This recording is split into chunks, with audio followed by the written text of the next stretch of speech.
All right, lads. We're starting early today because we got a lot of news to cover. That's actually the reason why. A lot of stuff has happened in the past 24 hours. Well, 48 hours, I guess. But I did video games yesterday. What's up?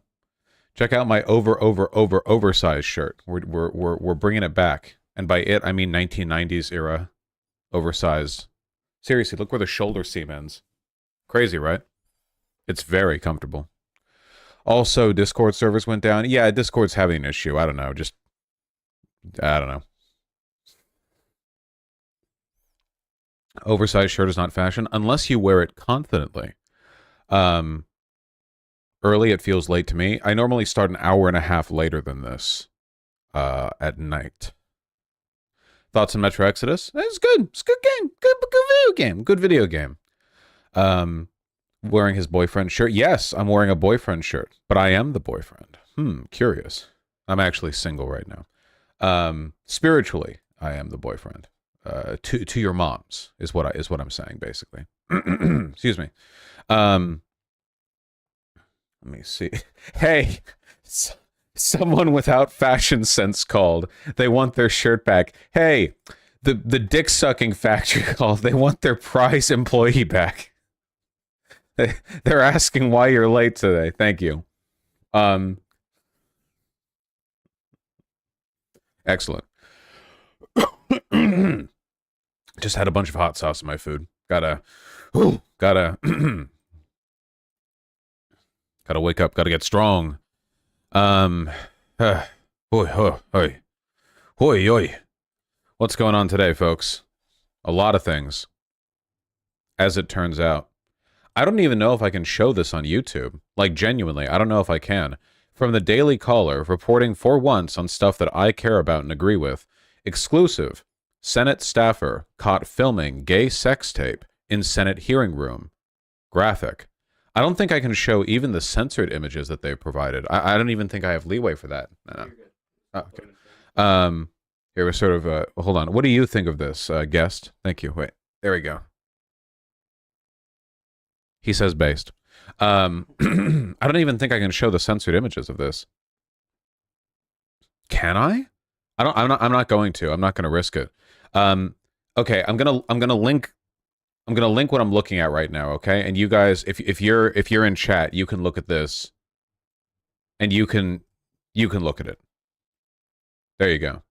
But the image that they've attached to the Daily Caller article is a a twink bent over the railing of the upper seats of the Senate hearing room in a jockstrap with a cartoon drawing of the Capitol building's dome placed to censor what is no doubt an exposed butthole. Wrong link? Is it? Oh. There you go.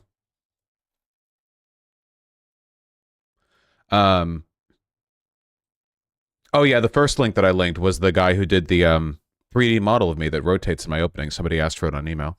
There we go. So Jack Hainsworth, the person who did the art for me, was not recently caught fucking a twink in the Senate hearing room, to my knowledge. The new link that I have posted is the one that I was referring to from the beginning. This is the new one. There we go. And then following in the link, which I know for an absolute fact that I can't show, but this is particularly funny, okay? Because there is a video that the Daily Caller has provided, which is just full-on gay sex with a little, like, blurry censor bar where the actual penetration is happening, and they have a Daily Caller watermark in the top right of the video. Like, it's Daily Caller branded homosexual sex in the Senate building. This is incredibly funny, is the main thing. Senate hearing room gay sex. I guess that is the right thing to look up. I think that's an accurate description of the news event that we're going for here. At the moment, the only news outlets that are reporting on it are the Daily Caller and Breitbart. It looks like I see a town hall. It's all like right wing outfits, you know. Which, you know, like, obviously, but it's not, like, fake or made up or anything. It's just they're the ones talking about it because, of course, they would want an excuse to show, like, you know, hot twinks fucking. with like a pretense of they want a bunch of like 65-year-old dipshits to like click on their article and look at these like barely censored photos and videos and go and get like really steamed up, but actually kind of like it a little bit, you know. Excuse me. It's about time something gets done in the Senate. Am I right, fellas? They're also Democrat staffers. Oh yeah, that's right. They're not random people. They're Democrat staffers. So based. Finally, we have people getting work done in the Capitol building. Yeah, fucking hot sauce, man. Already ID'd? Oh, of course they've already been ID'd. There's no way to hide something like that. I think that what they've done is based and red-pilled. You know, this isn't like an issue of indecent exposure or anything like that. The room was empty. It was just, you know, them essentially defiling a sacred hall of government with, you know, gay sex, which I think is good. So, yeah, no issues here. They will be fired. There's no way around them getting fired. This will not be a good career move for them in the long run, unless they do a really good job of, you know, leveraging the publicity for their OnlyFans. You know, like if they do a good job with that. I'm sorry I can't show you more images, guys, but they're pretty graphic. The only non-graphic image I could really show you is just the ID'd staffer, which is significantly less interesting than the twink fucking. To be fair, the halls have probably been defiled for decades. Oh, of course people are fucking, you know, it's recording it, you know, recording it. Excuse me. The real crime would be to not use the room to have the gay sex. Yeah, it was an empty room, you know, an empty room is just wasted space. You have to make use of it. What the fuck did I just join in on? Important news. Hello, Keffels. Hello, hello, Wigglers. God, help me. Sorry, a bunch of Greek yogurt that I've dumped hot sauce into. Anyway, I respect them. I respect the troops. If the troops are Democrat staffers having gay sex with one another, it is good. It is based, and it is red-pilled. You know, I'm fine with it. Andrew Johnson had a gigantic party where they let randos in from the street after he won, and they ransacked the White House. That's great. That's fantastic. That's proletarian right there. I have won the presidency, and my first act as president is to throw a big goddamn block party in the White House. Let every beggar and solicitor and whore out on the street into the White House. Absolutely. Only good thing he did KEKW. He got all the good out of the way early on.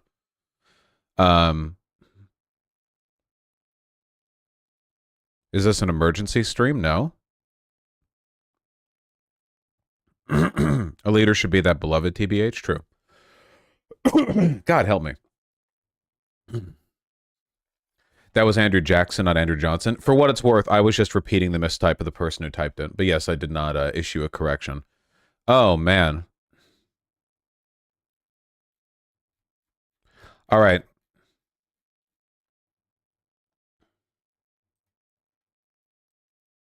Should I get the other bit that I was going to talk about, even though it's a little less hype? The other bit that I was going to talk about gay people, out of the way right now. Would that be good? Should I do that?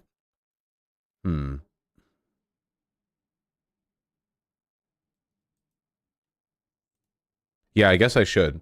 Yeah, we can do that. Yeah, we can do that. Okay. I'm going forward with this on the assumption that this is not copyright ID'd. If it is, then screw me, I guess. You know, that's life. Get dabbed on me. But I've been seeing so much discourse about this exact one specific 35-second video that I feel we should.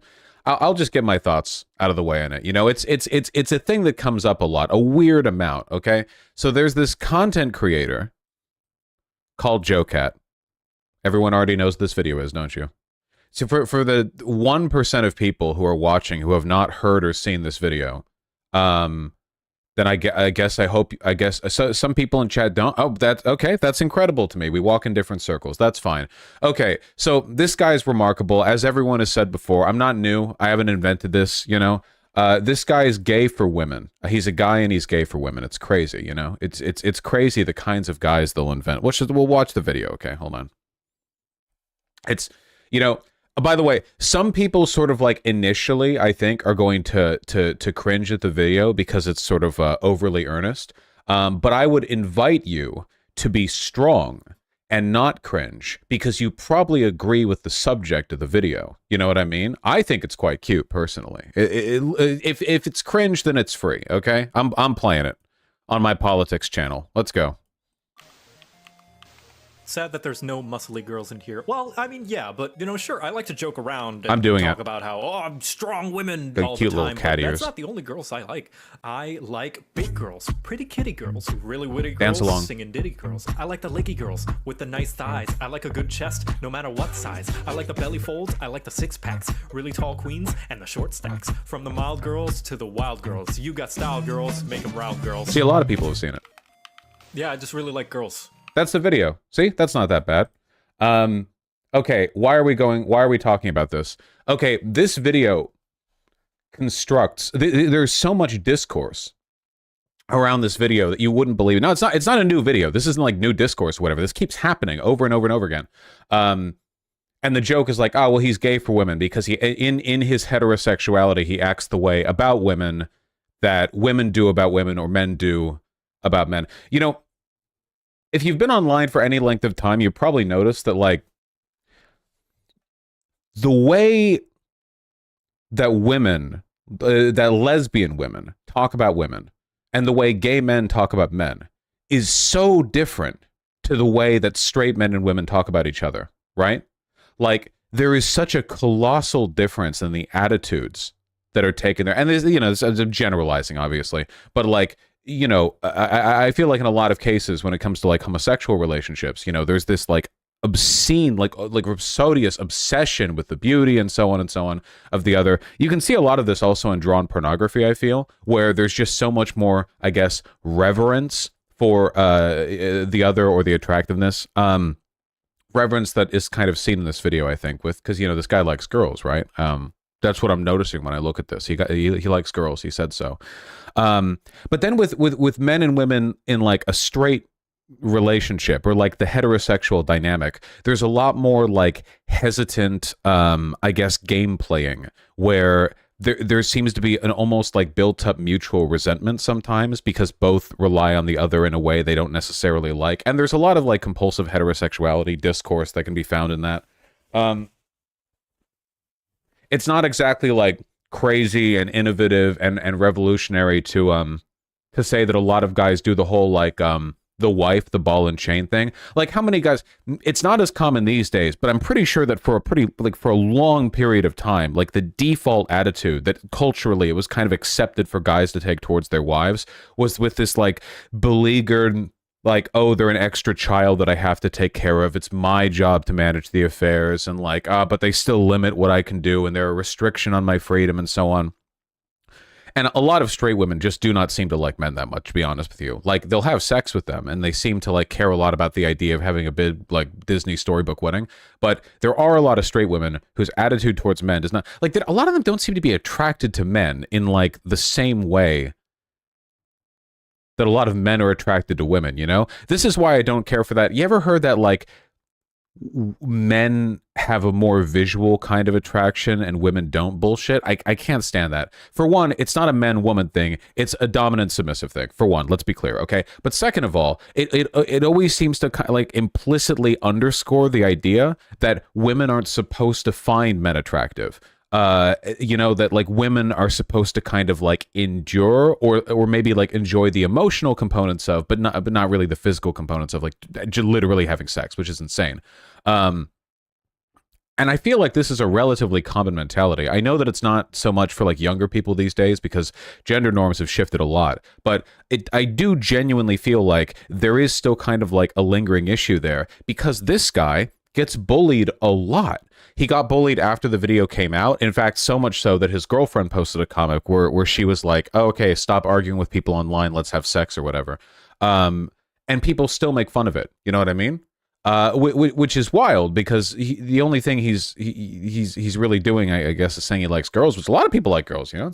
I think that the thing that a lot of people cringe at here is that it comes across as very, how do I put it? Like submissive and grovelly and pathetic as a guy to be earnestly straightforward about what kind of girls they like. That it's okay to be straightforward about what kind of girls you like as a guy, as a straight guy, but only in like an implicitly demeaning way. So, for instance, if you're in like a group of straight men and you're asked what your type is, like what type of girl you like, you can say something like, to pull a random example from recent pop culture, you know, I like tall girls with a fat ass. You can say that, nobody will make fun of you. You're completely fine on that. Like you see, like you're pretty much bulletproof. You're solid, you know? Nobody will get you on that.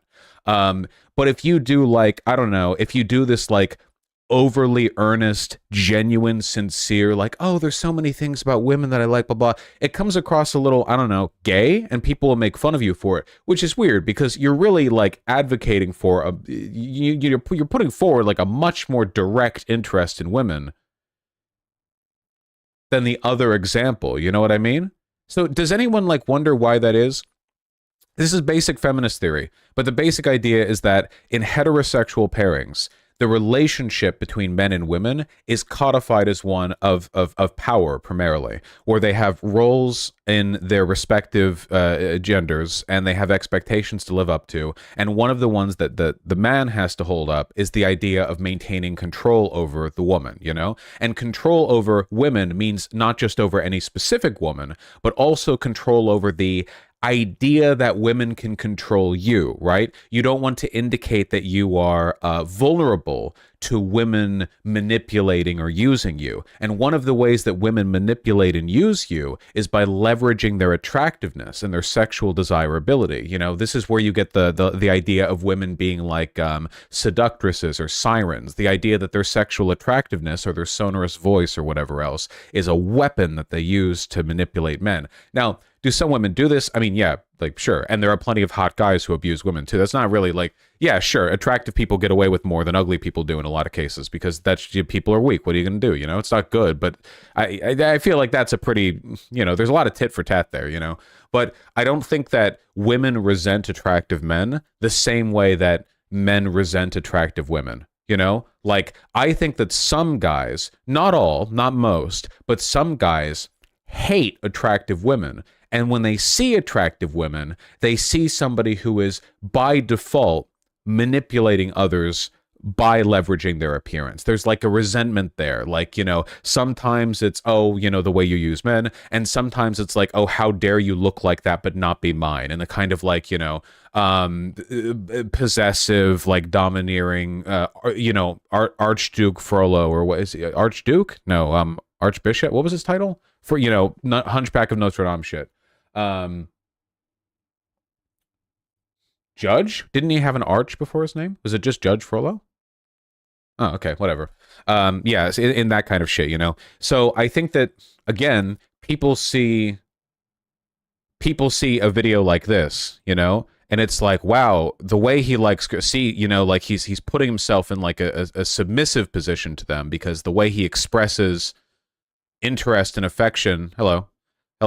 Great taste in this guy, by the way. I gotta say, you know, it's not like there's anything wrong with the actual decision-making being made here, you know, the subjects of attention. But, like, it's giving, like, accolades to the women. Does that make sense? Like, the way he's singing, it's like, these are the things that I appreciate about women, go them. As opposed to, like, talking about them like they're a slab of meat. Which is, again, that's kind of the I like a tall woman with a fat ass thing. Look, I know this because I've done it before. I think most guys have at some point or another, where if you want to express what you're interested in or what you're into or whatever, quickly without much like fuss, especially without like judgment or derision from other guys, the easiest way to do that is to be really blasé about it, really like nonchalant. You know, what kind of girls do you like? Yeah, I just give a fat ass, you know? Nobody will give you shit for that because you're not really demonstrating any like weakness or like potential vulnerability there. The lack of apparent care and interest indicates that you're like distanced, you're above it all. And obviously like living your life this way, like sincerely living your life this way, not like occasionally making a jokey offhand comment. That's fine, everyone does that. But like authentically living in fear of demonstrating some kind of sincere appreciation for, you know, women or whoever else. Is very cucked and very cringe, and you are not free. You are bound by chains. You are chained to yourself. You are weak. You know, you are servile to the social pressures of others. It's pathetic. again, I know this doesn't seem like a big thing, but genuinely, I think a lot of people kind of like recoil when they see stuff like this. You know what I mean? Which like they see this and there's some like instinctual like cringe aspect that a lot of people in chat felt too. Don't distance yourself from that. I know I felt that way when I first saw it, even though now I think this is king shit, because again, it takes a lot of confidence to be this straightforwardly gay about women. You know, a lot of people feel that way. It's like, well, why, right? Like, what's the issue here? Is the issue that it's like a cat boy? Fucking everything's a cat boy these days. Fuck, I have 2 cats who are also boys. You know what? They're everywhere. What do you? It's all half of all cats are boys. That's how it is, I think. The math checks out, I think, you know, tracks in my mind.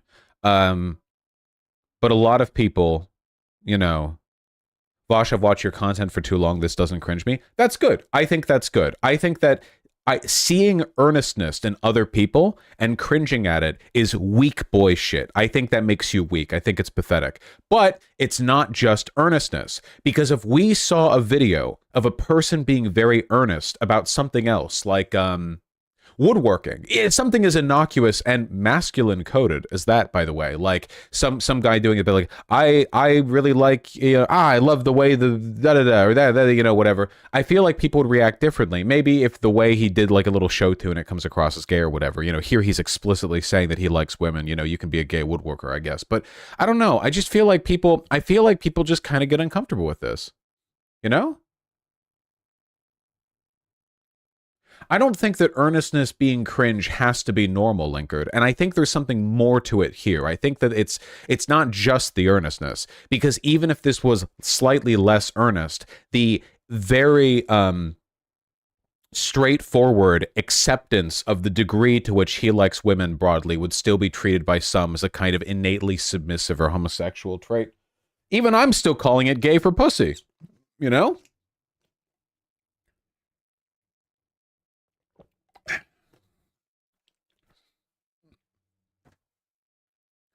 I guess maybe the easiest juxtaposition is that you can see it right here. The original song is Boys by Lizzo. You ever heard that song?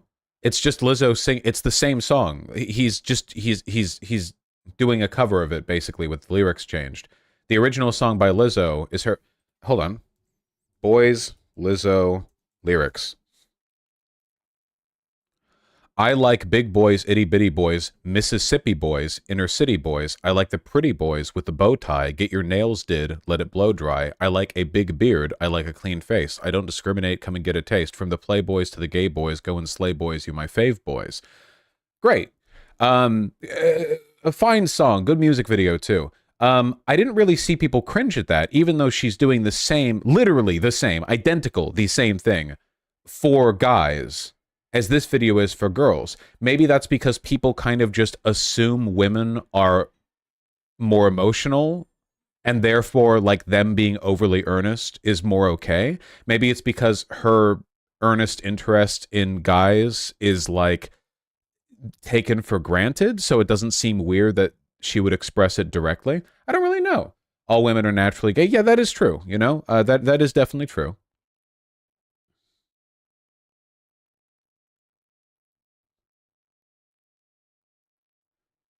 I can't really identify with this. With the cringing, or with liking boys, or with liking girls, or I don't even know what you're referring to. Honestly, permission to be soft was one of the reasons I transed. Yeah. I don't know. I guess it's just like, I really do get the feeling that a lot of guys don't even like women because they just resent them, and more so, they don't even like having sex with women, you know? You would think that like the archetype of the hypermasculine male would be very emotionally distant, but then they would be like, I don't know, very good at sex, because that's also considered a masculine trait, right? People brag, even people who don't like women very much brag about being good at sex, right? This is like an Andrew Tate adjacent thing, right? Where it's like, they don't care about women, but when they need to, they'll rock her world. But the truth is, you can't actually be very good at sex when you have this attitude towards women. You can't. You're too self-conscious. You're not capable of it. You're way too concerned with maintaining frame and being hyper-masculine to so much as lightly moan during sex. There's no fucking way you're eating pussy. There's no way you're that good at sex, you know?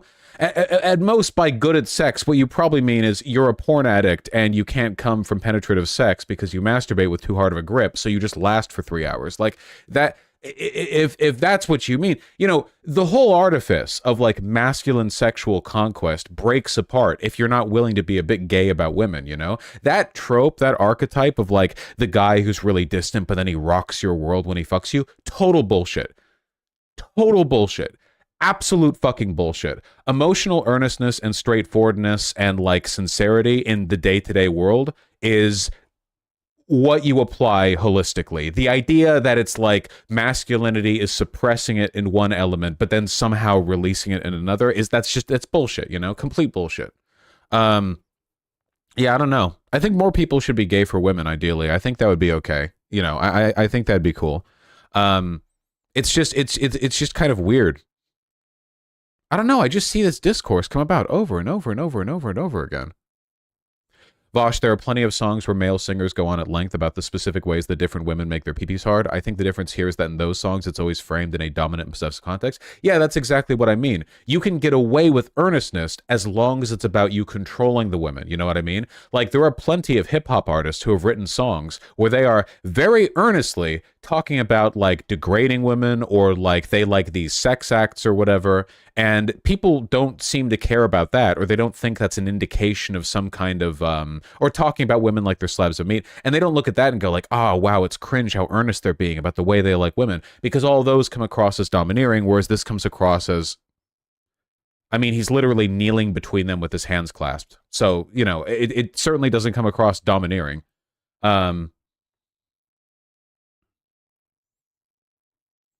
Vosh, this is like the MRAs H-Bomb talked about who are weirdly sex-averse in their writing, like some asexuals are, and I know people IRL like this. Yeah, they don't like sex. They don't like women. All relations with women for these men is an expression of power over them. It's a way of showcasing their masculine ability to make women subservient. It's not about, like, pleasure for anyone, you know? There's no, like, I guarantee you that for a lot of those guys, like, even if they're in a relationship and they're doing their fucking red pill thing or whatever, when they get their dick sucked, the thing that they enjoy is not the feeling of getting their dick sucked. The thing that they enjoy is the knowledge that they made a woman suck their dick. You know, you can introduce kink dynamics here if you want. I don't give a shit. But I think that if that's, like, the dynamic you're fucking forced into because you can't be sincere about what you like, that's pretty cringe, you know? That's the real cringe. It's bragging about it to other men. Yeah. That's usually a good sign, right? Like, when you get with a woman, is your first thought as well, I'm going to have something to brag about to the boys later? Because if that's the case, I have no idea what you're on about. A lot of women do this too, to be fair. A lot of women will, like, just sleepwalk their way through sexual dynamics with men, like straight women, you know? But then it's like a thing to talk about with the girls, you know? It's like, no, who's having fun? You're not even having fun. Be gay. Gays have fun, you know? Gays know how to have fun here with this. So do you think those types of guys are gay then? No, not necessarily. I think that a lot of people, I think that people overstate that point. If you're one of those types of guys, I do not think that necessarily means you're gay. I mean, maybe you are, I don't know. But, like, I think it's just you've kind of blocked off your ability to have any kind of mutually positive relationship with a woman because you resent and hate them too much for being potential, like, arbiters of control over you through their appearance, you know? Yeah, I don't know. It's pretty dumb. It's pretty dumb. I feel like I'm doing some 101 shit right now, but I just can't get over the fact that every single time I see this video pop up, the same discourse emerges, like, every time, you know? Like, I feel like the same thing keeps happening. Hey, Noi. Great taste on this guy. Great taste. Read Dora Hedoro. Good manga. Watch it if you want, but read it for sure. Great manga. I feel bad for Joe Cat. Well, I'm sure Joe Cat is doing fine. I'm not too concerned with him, like, especially. I don't know. It's more just about, yeah, I don't know. I feel like a lot of guys would be happier if they could be gay for pussy too, you know? I don't know. Yeah, I don't know. I'm worried for the boys here, you know? Most women would rather get railed by people like this than MRA types who never talk positively about their preferences. Yeah, absolutely. Of course, absolutely. 100%. There's a reason why, like, left-wing or bi dudes or whatever the fuck else, like, you know, anything in that ballpark, like, those dudes tend to get laid like crazy, you know? It's you actually look into the lives of all of these, like, austere red pill types, and they usually have, like, one occasional hookup that they then talk about endlessly for the next few. Yeah, oh man, I'm not, this is a separate segment. Just the like the way it's because this happened over and over. One of the reason why the red pill community kind of fell apart is because a bunch of grifters started making money off of their like seminars and books, and one by one, basically all of them revealed themselves to be completely fucking like just absolute losers. Like all of them. Like it would come out like, oh, this person doesn't fuck anyone. They're weird, they're kind of ugly, they have no style, no riz, no bitches. They like hire sex workers to take photos with. Like this happened to like literally like a dozen people or so in the course of a couple of years. We're just over and over and over and over and over again. It was like, oh, I guess this really doesn't work. Like the grifters are just lying to you because they want your money because you're desperate, you know? Yeah, I don't know.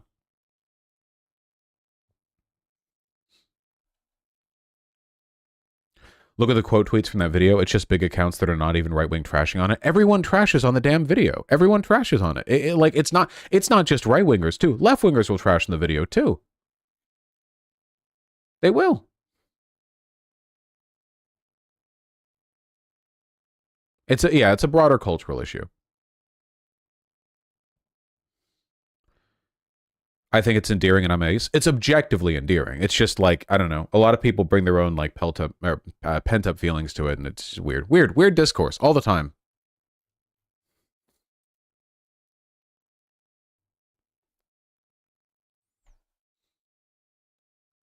How much of this earnestness is also envy? Well, he's just drawn a video of him like thirsting over fictional women. I don't know how much envy you can really get there. He does have a wife though, which is more than most of these losers can like achieve.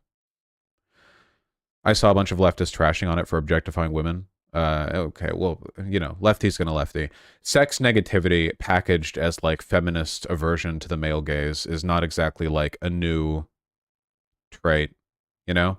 It really is one of those like bell curve things where when you're at 0 IQ, you're like, you know, yeah, big titties in video games is based actually. And then when you're at like 100 IQ, it's like, whoa, hold on, the male gaze is something to be concerned about. Don't you think it's actually misogynistic for us to keep promoting these character designs that objectify women? And then 140 IQ is where you go, damn, I love these fat, big fucking titties in my video games. Everyone that I know went through this exact same arc with like fan service and a bunch of other stuff. The problem isn't with fan service or like hot character designs or whatever. The problem is with it being done poorly, you know? Because you can still like cringe like fuck at like an anime or video game where it's just shit designs or whatever. But if you're looking at like, I don't know, Guilty Gear tier character designing and going like, it's not realistic for women to fucking shut up. Nobody cares. But I think that for the most part, people are better about that. I don't know. I mean, like the envy of being this confident in your earnestness and your interest. Oh yeah, I think that's true. I genuinely think that a lot of guys would not be brave enough to like earnestly talk about what they like in women because they'd be afraid of being judged by other guys, which, you know, pretty gay. Like I do, like, not only do I think they wouldn't do it, I think that you could actually like find them in real life and go up to their house and say, here's a briefcase with money. I want you to make a video like this, okay? And put it online and I'll give you the money. And a lot of them could not do it because they are so terrified of being like sincere with regards to what they like in women. Vosh, be real, many women don't want men to be earnest about that. Then they're trash women, bad women. Then don't spend time around them. Any woman who is put off by you being earnest and enthusiastic and saying what you like about them or just what you like in general, trash woman. Not worth your time. Put her in the trash. Hoop, hoop, hoop. Get the three-pointer. Get her in there. Trash. That's why I don't like straight women.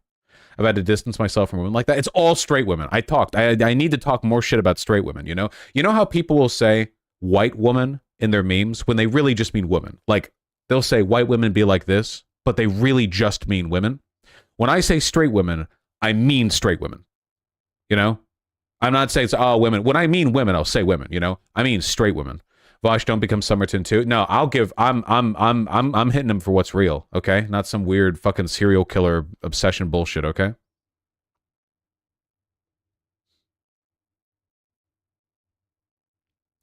Vosh, average guys talking about their types, ass or tits. Yeah, I mean, everyone does that to an extent, but yeah.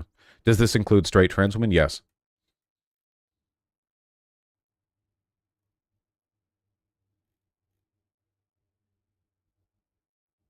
Are the Somerton particles coming through? I'm plagiarizing his misogyny.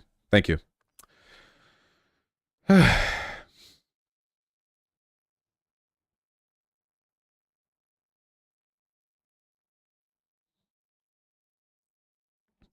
My brother-in-law is gay for my sister. It's endearing how much he loves her. That's nice. Yeah, it's what I've said before, you know? There are two types of wife guy, and one of them is the like, the old ball and chain, wife's making me do this kind of guy, and there is no guy more pathetic. That is genuinely like the most wretched, pathetic guy on earth. There's no type of guy worse than that. And then there's like level 2 wife guy where they really just fucking love their wife, and that's like Gomez in the Addams Family or whatever, and that's actually the greatest kind of guy possible, you know? It's like it's a very, very, like, you know, there's a big drop off between these 2 points. Like you know, you've got one type of wife guy, okay, the good kind of wife guy, unrivaled, you know, inspiring, I feel. Hughes from FMA, yeah, it's good.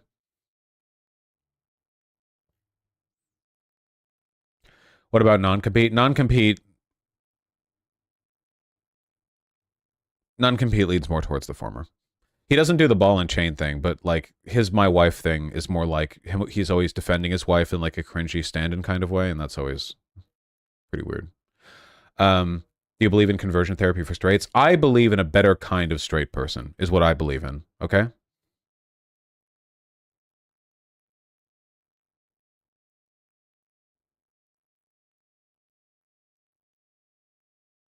Yeah, the wife guyness was not his worst quality, to be fair, to be sure, you know.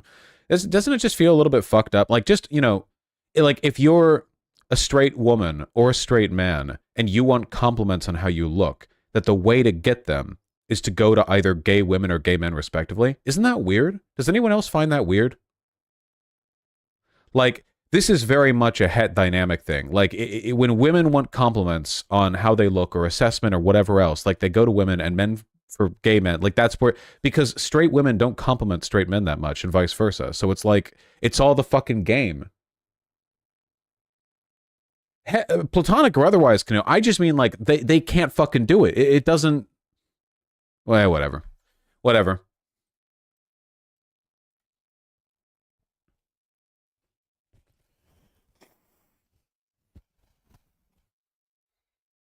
Do straight people not compliment each other? Straight couples, in my experience, tend not to. No. Obviously, lots of them do. It's not a 100% thing, but there's definitely a massive drop-off. Gay couples and lesbian couples and poly couples and straight relationships where neither of the people are heterosexual, like a bi girl and a bi guy or whatever, they all compliment each other really aggressively. They're all over it. But straight women and straight men, from what I've noticed, like in the relationships that I've seen, anecdotally heard of, and just I feel like we could all agree to this to some extent, there's a lot more weirdness there when it comes to like just indicating interest. Yeah, it's not purely like a man to woman thing. There is a lot of you know, tit for tat there. There's a lot of back and forth. It's just, it's not good. We need better heterosexuals. All right, we need to build better heterosexuals.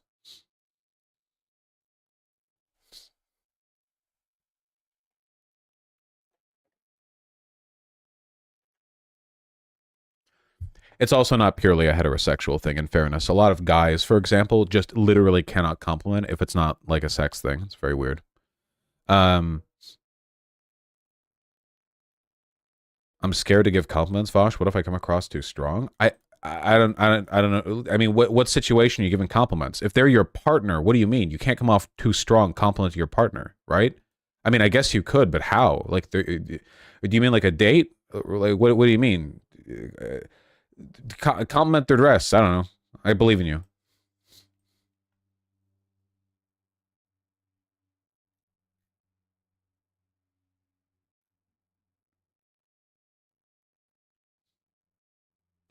Is it wrong for me to be a het guy but kind of like the ironic dynamic? Like, I can give compliments all the time, but I like the stoic vibe. You can be whoever you want. Be like sincere with your personality.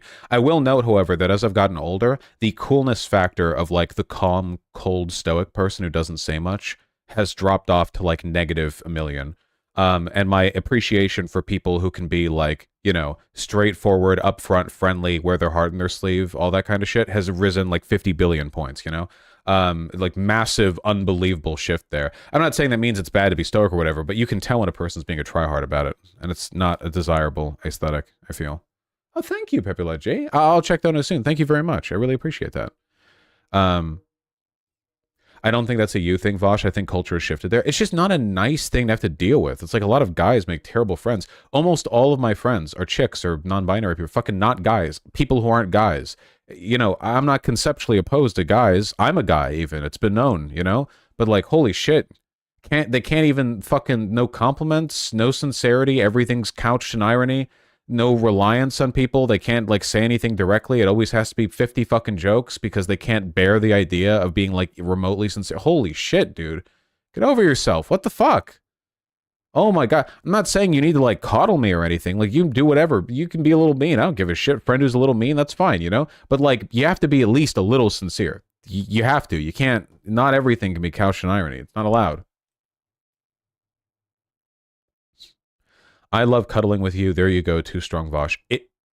If you're already cuddling a person, okay, the only time you would say I love cuddling with you is either during or after cuddling with a person. And if you've already cuddled with a person, you can say that. That isn't too strong. You can say that. Now, if you haven't cuddled with them, why would you say I love cuddling with you? You know? And under what circumstance would that be an issue? I feel like this is a you thing, Vosh. I talk serious stuff with my guy friends. The fact they have to think about it makes me feel like it's more serious. I don't know what the orange leftist, I don't know what you're referring to or what you're responding to meaningfully here. If you're being sincere, then sincerity is what I'm talking about. Like, that's good.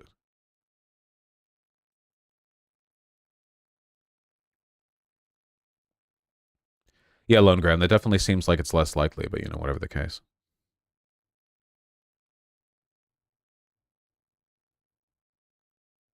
Watch Shu's most recent video on this. I don't need to be woman-splained men's issues by a cultural appropriator like Shu on head. You know, I was born a guy. I've lived being a guy. You know, my entire life, and you know now it's always with the women talking over. You know, I won't stand for it.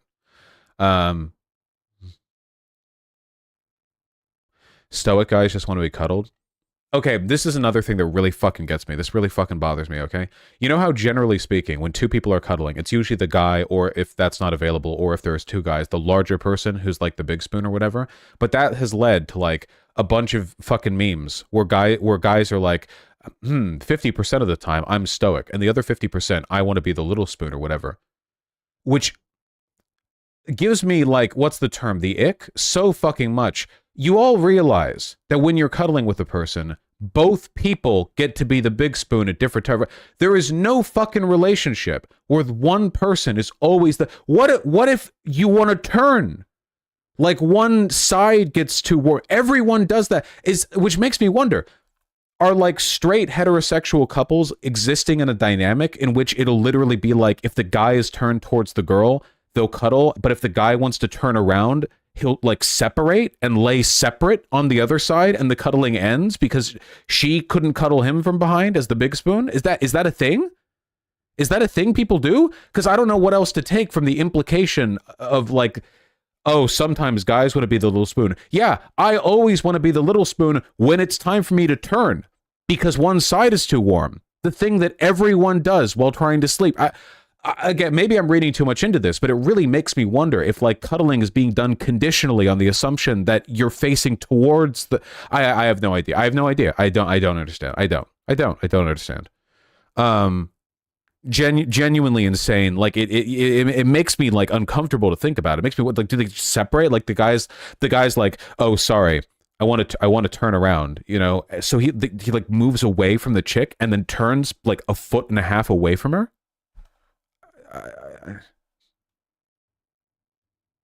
Sure, Canoe, then do that. But then when you want to turn around, you want to turn around. Like when you're turning around, I don't get it. Vosh, this feels like a touch grass moment. For me or for them? Yeah, Vosh, my ex would literally make us switch sides. Are you kidding? Like, they needed to turn, so it'd be like, let's switch so I can keep... Okay, all right. Genuine, like mentally ill, genuinely, like actually insane, actually fucking insane. We can only assume this is the case for most heterosexual couples. I don't know. I wouldn't know. I'm gay. You know, I don't know. I don't know.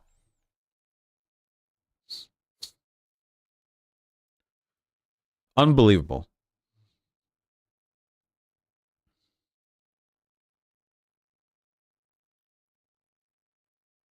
Well, yeah, we can only assume.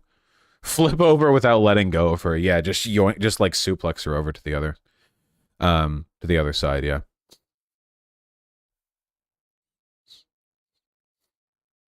Herman Miller Aaron Wells Hugh. I'm so happy you've said this because everyone else I have asked has told me they separate away / separated from me while cuddling. I don't understand. I once dated a woman who literally thought it was gay for a man to want that. It's this genuine. This is on board with like does not wash own asshole in shower like guy behavior. Okay.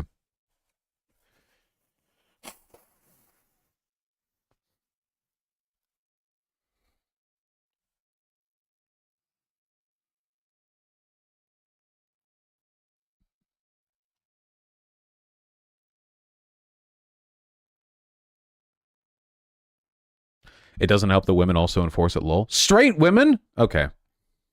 I don't know. Jesus, Chimera Moth. Wait, do you never, during cuddling, roll away just for space?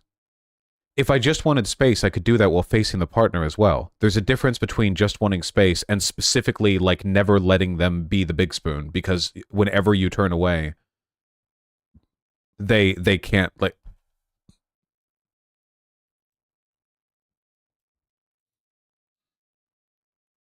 I don't know.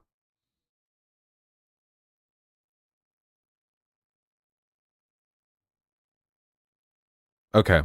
Well, you guys are, oh my god. I'm being sent to the Phantom Zone right now. I'm literally just thinking of like I'm fucking having like empathy flashes to like millions of het relationships where they've never considered the possibility that it might be cozy to be spooned by the woman just because you're turning to the other side. Okay. I don't know. Most annoying shit men do. Yeah, oh fuck, dude. This image is literally a fucking trigger for me. Holy shit. What the proper response to this is that image of the cat holding its nose and holding out a stick of deodorant. Every man has two fantasies. All odds are against this Warhammer 40k shit. And the other one is the mommy dommy it's okay, you don't have to extra. This is embarrassing to even look at, dude. Holy shit. This image implies so much like psychosexual damage in the mind of heterosexual men. That it's genuinely difficult to break into. It's like this. It's like actually like fucking. Oh my god, holy shit! This is like it's like somebody showing you like a Rorschach test where there's like indistinct ink blobs, and at the bottom they've said like this is an image of my mother hitting my father when I was a kid or something. Like it's insane. Holy shit.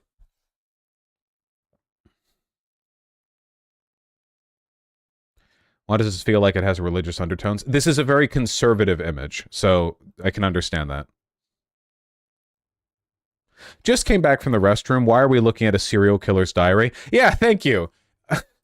Oh, man.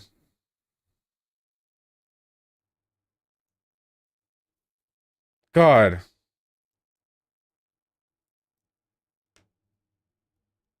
No, I don't know what that is, Radical Dino.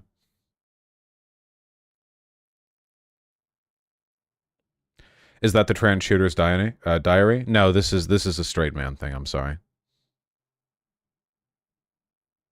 You don't need to keep linking it, Strength Monk.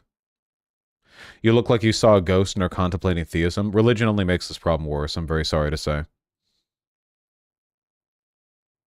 Wait, I like mommy-dommy types. The issue here is not that you like mommy-dommy types. The issue is the juxtaposition between these two as the, like, defining elements of your character, i.e., like, living a life where you alternate between juvenile 10-year-old ideals of masculinity and, like, unleashing suppressed emotional baggage with fantasies of, let's be fair here, sexual encounters you're not having. This is an anime image, okay? This is fucking pathetic, okay? If you're actually doing like psychosexual fucking trauma dumping into an image that involves like an anime mommy-dommy figure, you're not having sex with the mommy-dommy. You're just fantasizing about it. Jerk off, come, and then reevaluate your life, okay? You're not getting that shit in real life, okay? Come on, let's get real here. I mean, when I'm not allowed to express literally any emotion whatsoever, except for when I'm shamefully jerking off to fucking, like, mommy-dommy or transgender pornography online. During those few minutes, I get to experience an entire different side of my character that I immediately abandon after I come because I'm ashamed of it. That's literally like a third of all men, by the way. Insane. Insane. Why do you think so many conservative men will jerk it to like trans porn and then go right back to hating them? Like that's not even a third. That's all men except for me specifically, I assume. I can't even I hate it. I hate it so much. It makes me so uncomfortable to think about. Did you see the 2023 Pornhub search breakdown? So funny. Yeah, I saw it. I saw it, yeah. Yeah, people in chat are catching strays, but they're not actually strays. They're aimed directly at them, so it's not really, yeah. I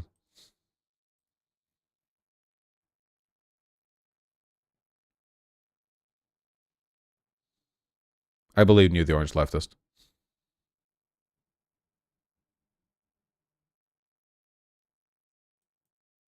Politics win? This is politics.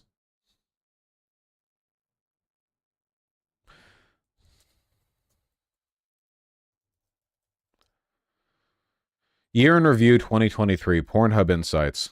Sure, since people are talking about it, why the fuck not? This is real politics. Trends that define 2023. Mature searches grew up 77%. The opposite of pedophilia, a rare development in online pornography, and became the second most popular category among men, led by mature cougar. MILF and DILF and muscle DILF grew plus 71%. Granny and GILF by 132 and 168% respectively. Interesting. Supersize. Oh, here's where my searching came in.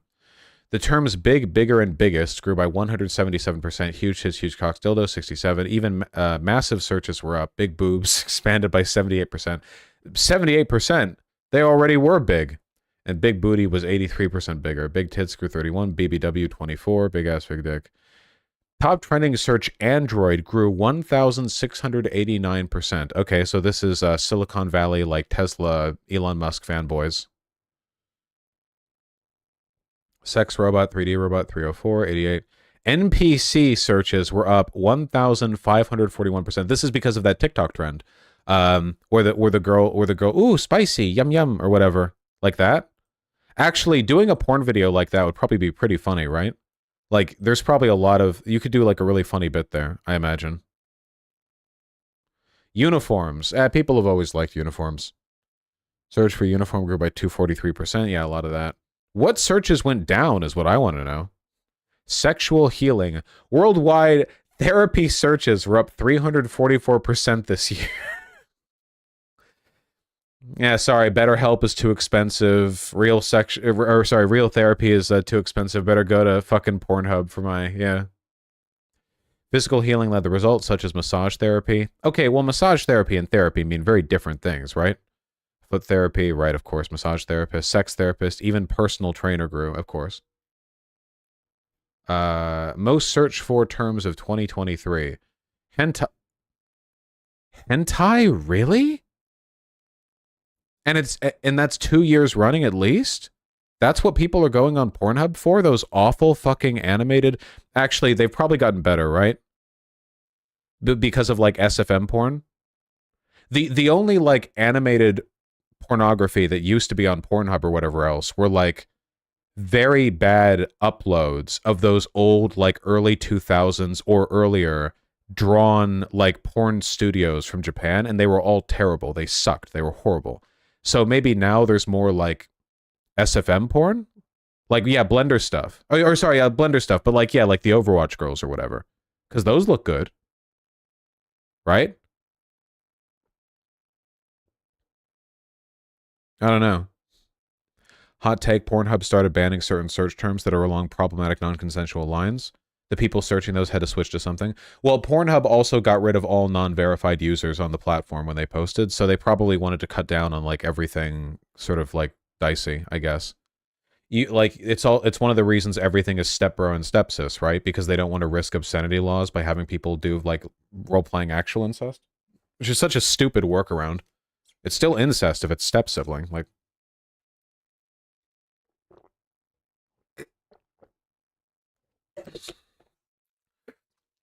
looking up hentai on Pornhub. Oh my god, it's Winston Overwatch. Hi there. Okay. MILF, lesbian, Japanese, Pine? What does that even mean?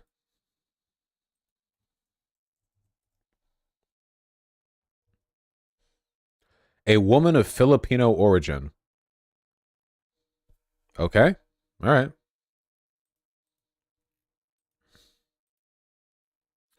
Anal, Asian, Latina, big ass stepmom. Anime going up. Concerning. Concerning. Threesome, ebony massage cream by Big Tits Bang and BBC. Blowjob. Femboy up massively. So given the year it's been, I'm not surprised by this, I feel. Trans up 10. Animation up 18. Mature up 12. Okay, so soon Pornhub and all online pornography will just be hentai, feminine people with penises, and grandmas. All right. Most searched for porn stars? I don't know. I take it as a point of personal pride that I don't know any of these fucking people. Do I know any of these? Oh, Mia Khalifa, because she's pro-Palestinian. Riley Reid, I remember her name. She's like a rapist or something. That's probably not good. They're probably all rapists. Johnny Sins, because he's the meme guy. We know that.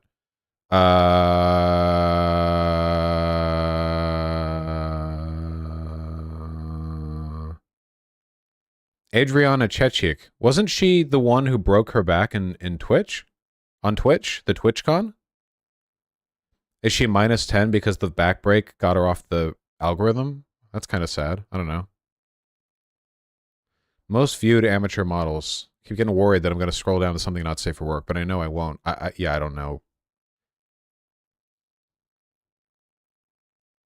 18 underscore yo-yo. Really up there on the...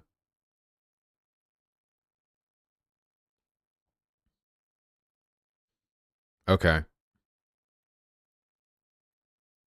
Most searched for terms of 2023. In the US specifically, I see. Lesbian, MILF, hentai, Latina, ebony, Asian, blah, blah, blah, blah, blah, blah. Gangbang plus 12, POV plus 7, Japanese minus 11. Oh shit, in America, hentai has gone down too as well. Lesbians taking top run. I'll say it. I'm ready to say it, okay? As a guy, okay, lesbian porn sucks. There's no guy. How am I supposed to relate? What the fuck? Oh, girls? Wow, that's crazy. It's like watching a bunch of, like, I don't know, like, alpine foxes tumbling around in the snow, you know? Like, wow, that looks fun for them. It's cute, I guess. What am I supposed to do with this information? You know? If it's all lesbian, like, at least if one or both of them are trans, like, oh, well, I have a dick, you know? Okay, I get that. I understand dicks. You know, I get that. When the one girl is, like, smashing the dick with a hammer over and over, I can be like, oh, like, if I smashed my dick with a hammer, that would hurt, you know? So there's kind of like a, you know, there's something there at least, but there should be a guy in all pornography. All lesbian porn should just have like a muscular naked guy in the background with their arms folded over their chest, staring angrily forward. That way I could relate and I could be in the scene, you know? I could be like, yeah, I would like to watch two women have sex, actually. Now that he's there, you know?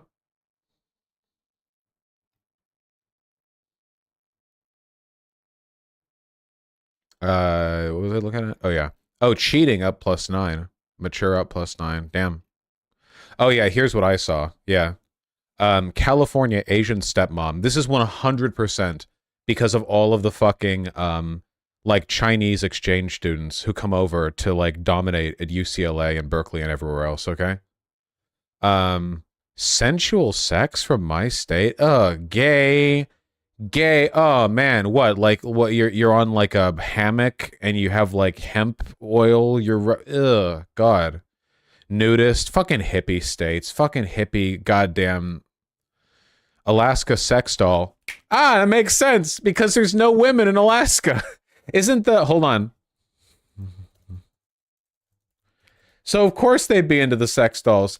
Yeah, it's 111 men to 100 women. It is the most disparate population gap. There are 40,000 more men than there are women. Yeah, 37.8 thousand. So yeah, a lot of these guys, sex dolls is all they're gonna get, I guess.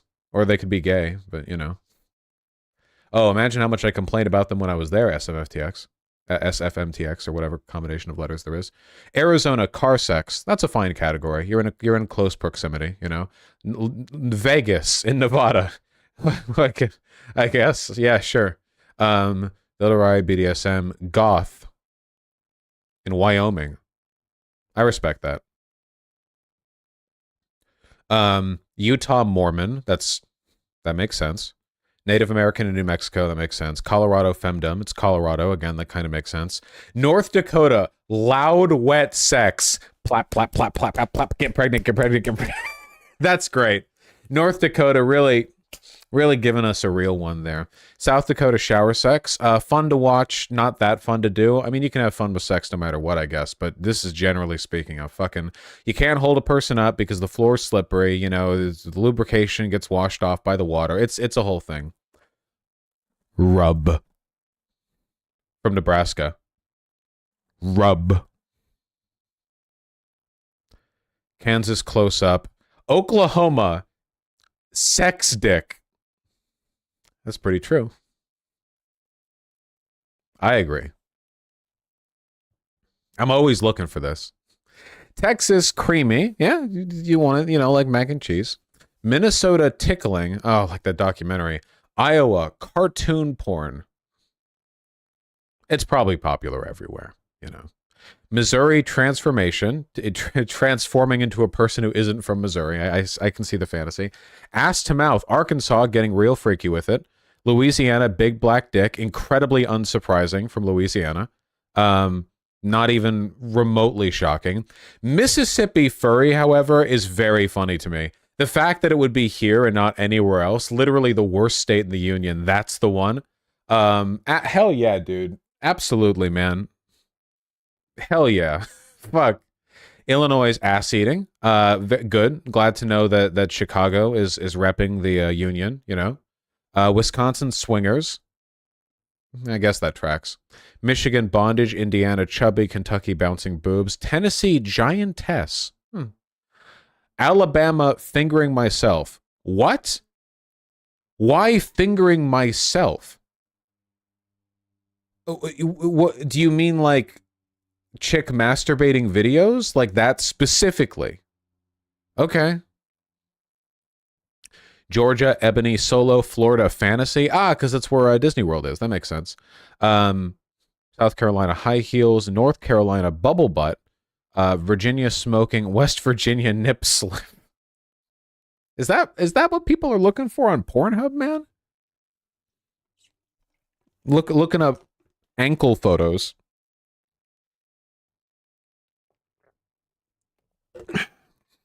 I just fucked that up and spilled water all over my shirt.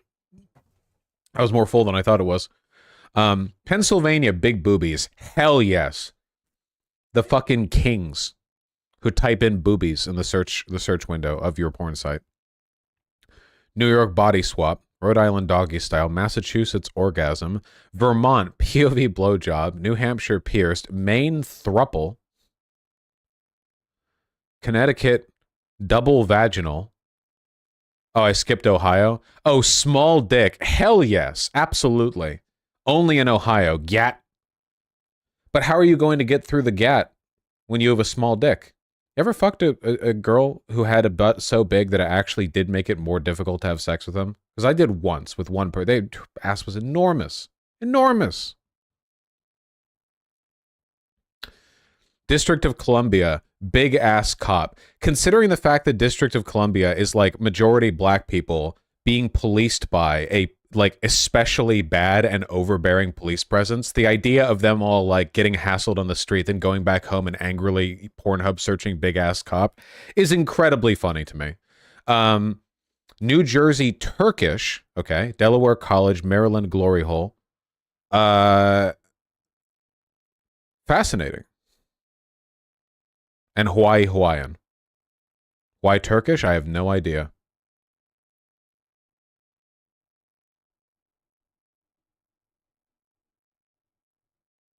Hassan was born in New Jersey. Ah, that must be it.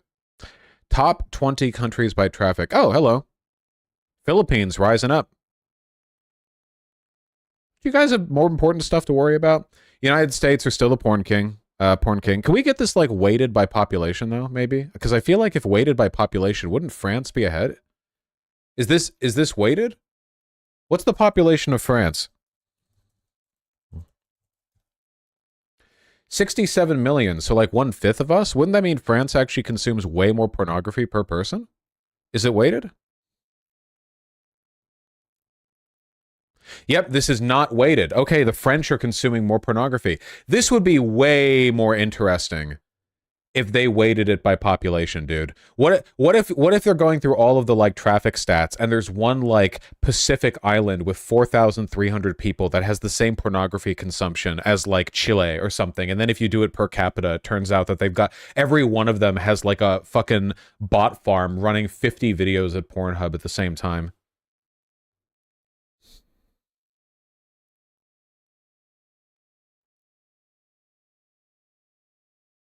Yeah, bot farm goon cave. They're all gooning. Time spent per visit. 10 minutes, 9 seconds, average visit duration worldwide. Female visitors, 9 seconds more compared to male visitors. You hear that, lads? You're so close to no longer being made fun of for being a Minuteman, okay? You just need to catch up. 9 more seconds you have to last and you'll be fine, okay? That extra stamina right there. What's the lowest? It only shows the most. I do want to see the lowest. Philippines, Japan, Egypt, Netherlands, Germany, UK, US, all the way down here. Wow. Really beefing this, huh, guys? Oh, and now it breaks down by state. With Louisiana, by far, having the lowest duration time. Louisiana. I don't understand what does it mean. It honestly does not mean anything, but the implication is that it means they come too quickly or whatever. Yeah, that BBC porn must really be good having them nut that quickly. Favorite times to watch porn? Above average, below average.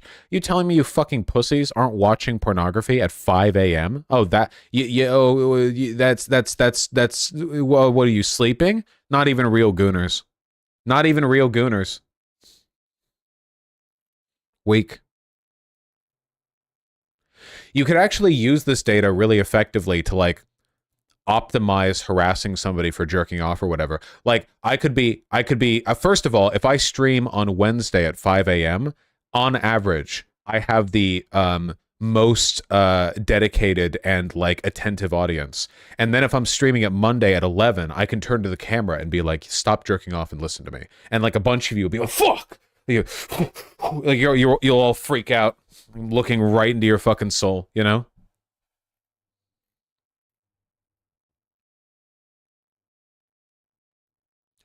Most viewed categories. Didn't we see this? This is probably like slightly different, but not too different. The world's most viewed categories: lesbian, ebony, anal. Green. Okay, wait. Okay, green is anal. So that's the search term of choice. The Nordic states, most of Western Europe, pretty much all of Latin America, and Greenland, home of anal. And then this light blue is lesbian. So we've got a few right here, you know, Czechia, sort of near the Baltics, blah, blah. Here, Mexico, they love their lesbians. Australia. They have purple is ebony, but okay, I have to ask, okay? Ebony is like the porn search term for black people, all right?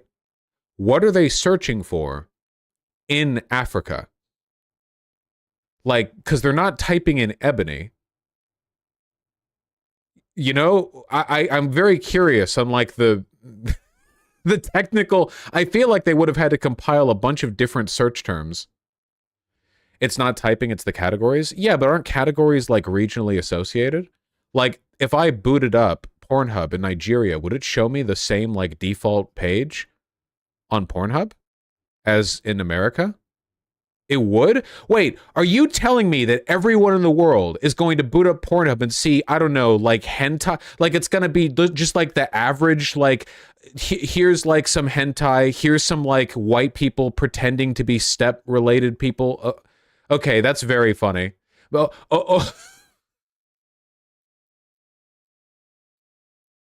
fu- fucking popping open Pornhub in Zimbabwe and having to scroll through a bunch of like, my stepsister got stuck under the couch searching for my fidget spinner. Anime, fucking. Okay. Globalism continues to win. Internationalism. It's what the communists wanted. Okay. American soft power. Yeah, no kidding. Got that in Saudi Arabia. Yeah. There has to be like Pornhub material that gets made elsewhere, right? Because if you look up, because I've looked up like fucking, like, yeah, black porn before on Pornhub. Absolutely. Because my first girlfriend was black, you know? And sometimes you get tired of all the whiteys on the front page when I do actually look at fucking live action pornography and not furry porn. And it's not like just black people, it's African Americans. So what would you search for? Is there really not any region locking? Like locationally? Like Chad would just get the same search results? Anyone saying yes earlier that there's no localization was wrong. The site is 100% changed by region. Oh man, really? That's so much less funny. Oh man, that's way less funny. Okay, all right. All right. So yeah, I guess the people in Namibia aren't like opening up and having to scroll through a bunch of like, yeah, my stepmom fell into the washing machine and I hit my head and woke up in a hentai animated world where every boy is his girlfriend, sister's panties or something. Damn, that sucks. Sorry guys, the communists have lost, globalism fails.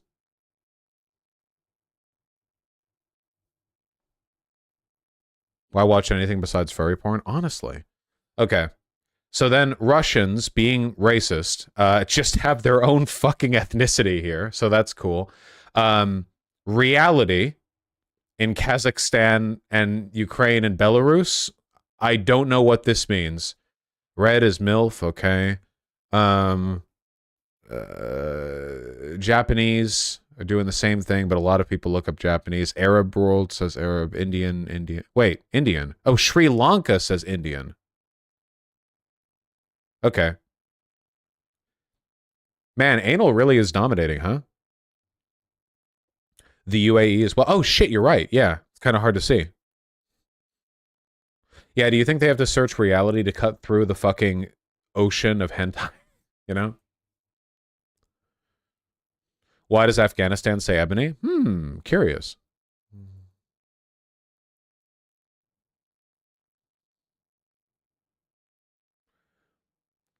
North Korea has data, but not South Korea. Wait. Wait. Really? Who's using Pornhub in North Korea? Kim? Kim? Fucking is literally just like the family and no one else, you know, or like the fucking generals, you know. I guess he's looking at Japanese porn. Now, does that mean hentai or does that mean like Japanese porn? Porn is completely illegal in South Korea? Really? Okay, but like surely it is in Saudi Arabia too, right? Like there's got to be a bunch of countries down here where it's illegal.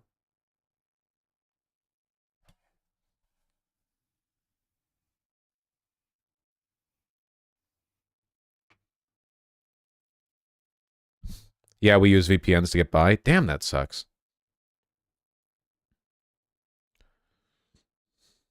Huh. Top gaining categories: Korean, Japanese, mature, cartoon, cosplay, anal, hentai, big tits, BBW, cream pie. I gotta say, I do really appreciate Pornhub cleaning up because I'm pretty sure otherwise we'd be seeing a lot of really distasteful shit here. Like fucking like barely legal or whatever. Dude, fucking never forget that Jailbait was one of the biggest subreddits like ever in Reddit's history, proportional to its the user base, you know? Gotta cut out a lot of shit. Yeah, yeah. That was modded by the current like admin of Reddit. Yeah, the fucking owner. Categories viewed the longest. Small Because it takes longer to come to them. It's like an indictment of the... Sorry, if you're a brunette with small tits...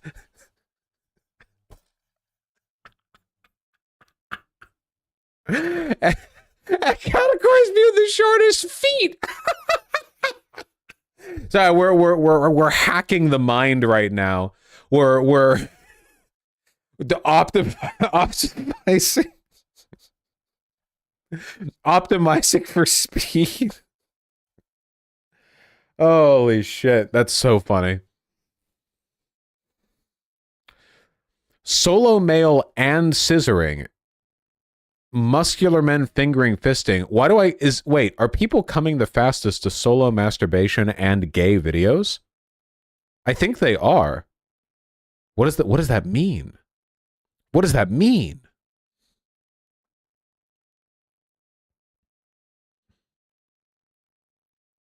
Doing a big think right now. Pornhub gay insights. Oh, that's right. It's like a separate category. And sorry, I see twink at the top here, and then of course anime, porno, Asian hentai. Curious straight friends, a 3-word term that has gained 27 in the rank.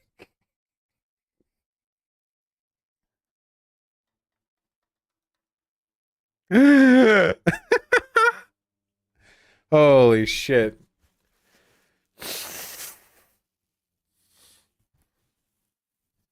What is Pinoy? It's like Filipino woman, apparently. Right, yeah, right next to straight. See, the homos don't want straight porn anymore, okay? They want curious straight friends, okay? Oh, sorry, Pinoy is man. Sorry. Not, yeah, man, there you go, because it's gay, yeah. Pinoy, yeah. Okay.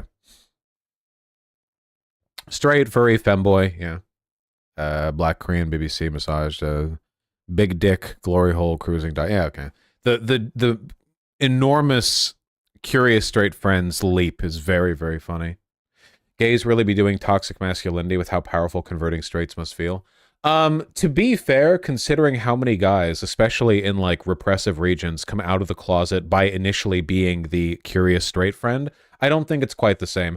I think that the porn category of this chick's a lesbian, I'll fuck her straight, is a lot more sinister than the porn category of this straight guy wants to touch my dick, I'll fuck him gay. You know, I think that in terms of like broader cultural, like, you know, what it enables and so on, I think the latter is, you know, a lot less sort of harmful. Most viewed gay categories. Straight guys. Man. You guys really... All right. Old classic. Black twink group daddy interracial. This it all looks pretty. Yeah, this seems pretty standard apart from the dominance of straight guys. And straight men say they can't find anyone to hook up with. True. Hello. Damn, he's got the stash and everything. Check out how much more attractive gay male porn stars are than straight male porn stars. Sorry, I don't know any male porn stars. I can't even make jokes. Like these tats, though. Bear at the bottom. Yeah, this is what gay people call a bear in the gay community. It's true. Most viewed categories by gender. Women's favorite. Okay, we'll do women first. Lesbian, Japanese, threesome, MD, mature, anal, MILF, hentai, going up, transgender, reality, popular women, big tits, big dick, bondage. Okay. Men's favorite by massive category, Japanese. I think I'm getting bad vibes from this one, guys. This is very much like a libertarian guys with Asian wives ass fucking dominance in the top category, dude. It's fetishist shit. Look, again, I'm not getting into the specifics here or whatever, but the reason why conservative men fetishize Asian women is because they think they're untainted by by feminism. And also, I'm just going to say it. You can cancel me if you want, you know, whatever. Okay, I've seen Japanese pornography before, and I got to say, those girls act like girls, like girls. Okay, they do. A lot of them do. Not saying there's anything wrong with Japanese women. It's totally fine. I'm just saying that categorization-wise, the way their pornography is, you know, it's like tiny girl squeak shit. I don't know. Yeah, I don't get the appeal. It seems weird. I'm judging. Not saying it's all super bad. I'm judging, though.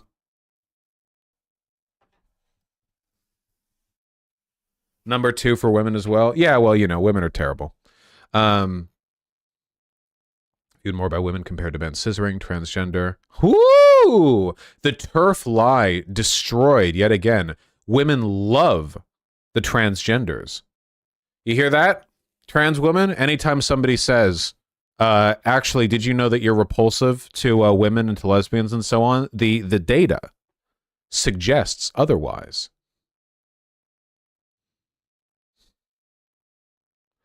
Most searched for porn stars by women? I don't know. Searched more by women compared to men. And unsurprisingly, it's a bunch of attractive men. That's nice. Huh. Apparently, the Philippines is the one country in the world where women visit Pornhub more than men, and they do so by a massive margin. A 16-point difference in favor of women.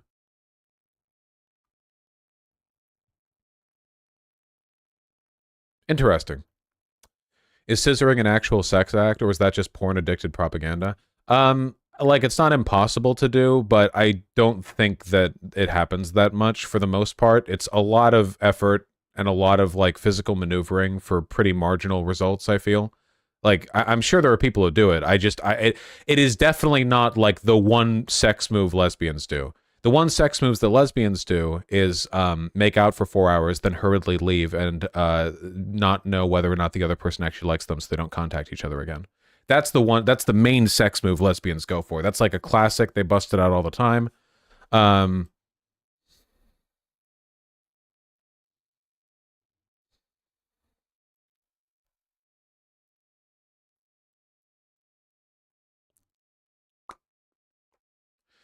And then in the degenerate West, which has fallen, men view pornography more than women. You know.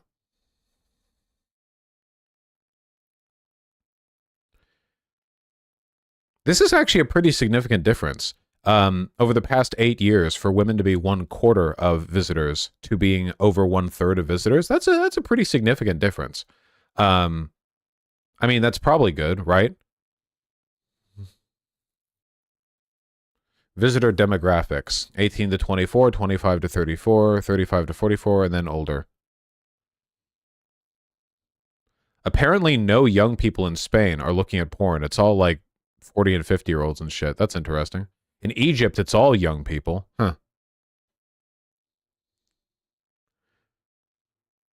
No, Rennie Wu, you know that.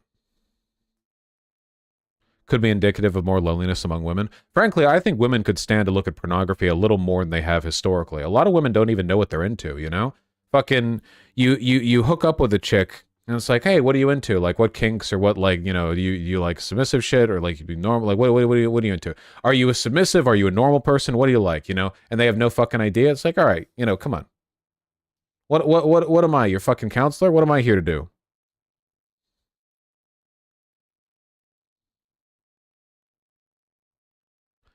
Women tend to read porn and romance books. Disgusting. I don't respect it. Top relative categories by generation. Gen Z, cosplay, hentai. God, that's so on point. Cosplay. It's all chicks dressed up like diva, fucking gaping their assholes for the camera. That's so on point. Yeah, my shit was good. It wasn't romantic in the slightest, Canoe.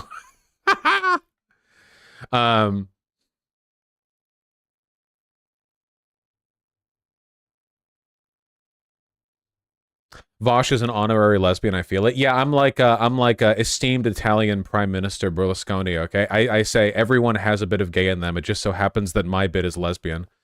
Gen Y, muscular men, tattooed women, scissoring, vintage, transgender. Oh, look, the boomers. The boomers with the trans fetishism. What the fuck is FFM? Female, female, male threesomes. What the fuck is smoking? Yeah, the smoking fetish. It seems it's just young people and old people.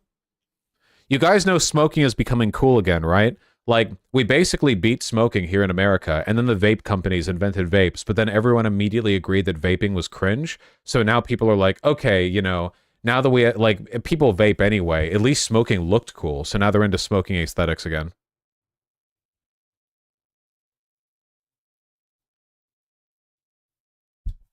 No, no, no, they mean smoking, Hopeless EK.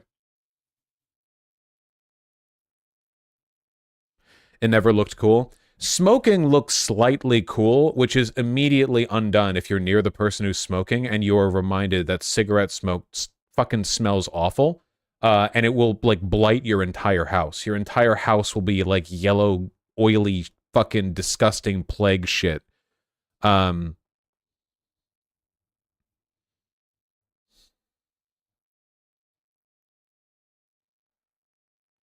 It's a weed fetish? Oh, by smoking they could mean weed. That's true. That's true. Maybe the 88% here is smoking weed, and over here, the 68% is smoking cigarettes, you know? Maybe it's like, maybe the Gen Z types just want, like, a pot-smoking baddie who's got, like, a big beanie and like, a bong, and she's like, damn, I'm so high right now, and then you slip it in, you know? I can, it's a cool. Who among us, huh?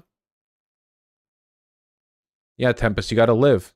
Well, you gotta go back into the video editing slave mines.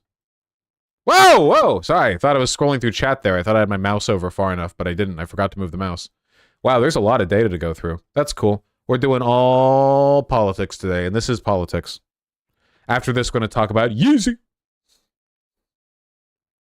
Also, bisexual male going up for the boomers. Traffic by phone, desktop, or tablet.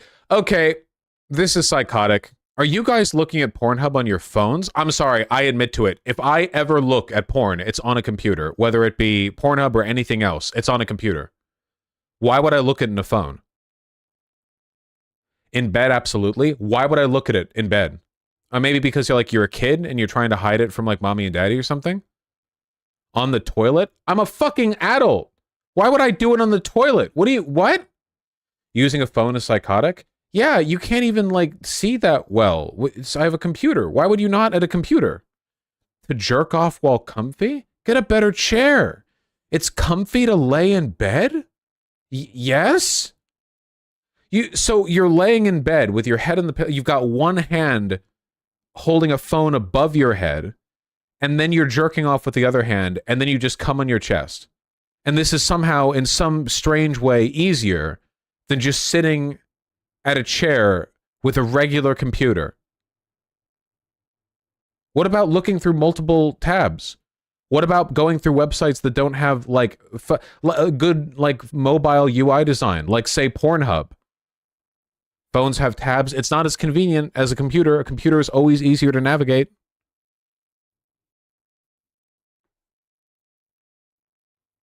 It's easier to nut laying down. I genuinely need you all to know that I think you're psychotic. Watching porn on your phone is normal. I know. I genuinely don't understand why. You have a computer. What? The only reason I ever use my phone for anything is because I can't use my computer. My computer is a better phone. It's massively better in every way. Not everyone has a computer, dipshit. Yes, obviously. If somebody doesn't have a computer, then they would use their phone. But people in chat right now are defending using a phone when you have a computer.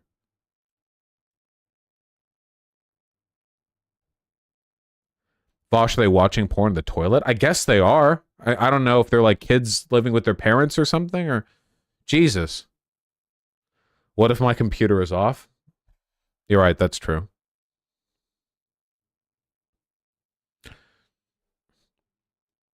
Can we at least agree that jerking off with a tablet is more psychotic than a phone or a desktop? Like, let me get out my iPad. Because at that point, it's too heavy to even comfortably hold over your fucking head when you're laying down. Tablets have stands. If you're gonna use a tablet with a stand, what about the computer? Whatever. Gotta set up my goon stand. I use my Apple Watch. Fuck it, dude. Why not? That way you can have the screen that you're jerking off to on the hand that you're jerking off with, you know? You can be like arched over to like look at your wrist. Well, hell yeah, why not, dude? Fuck it, dude. Haha. I use my fridge. Hell yeah, dude. Haha.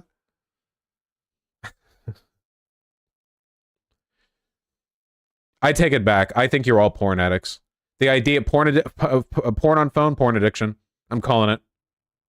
First of all, none of you are jerking it to the correct pornography, which is furry porn, because jerking off to furry porn at the resolution that a phone offers you is not viable, okay? That's insane. Like, there's no fucking way that you're appreciating the artistry of this furry porn on a goddamn... I zoom in? Then how do you jerk off? What? That's one hand on the phone and one doing the... Nothing. We're moving on. I genuinely can't with you guys. I'm not doing this. I'm not doing this. I'm not doing this. I'm not doing this.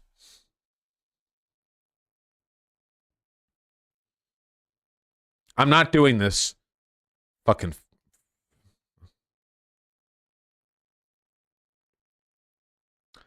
Traffic by operating system. Oh, on the phone. Android or iOS. Bosh, what the fuck is there to appreciate in the art? We're not doing this.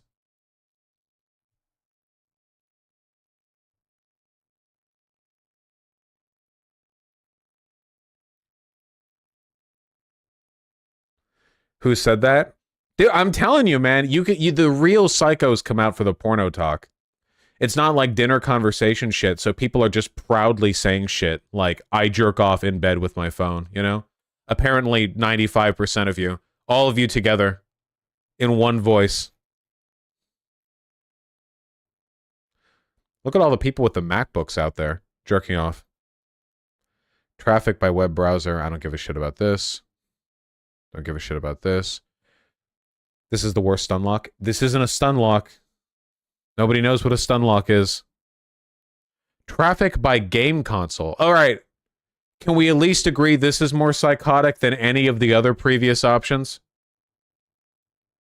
Where's the Nintendo Wii section, okay? The Nintendo Wii had a browser, didn't it? You just had to wait 5 minutes for it to open anything? Where is it?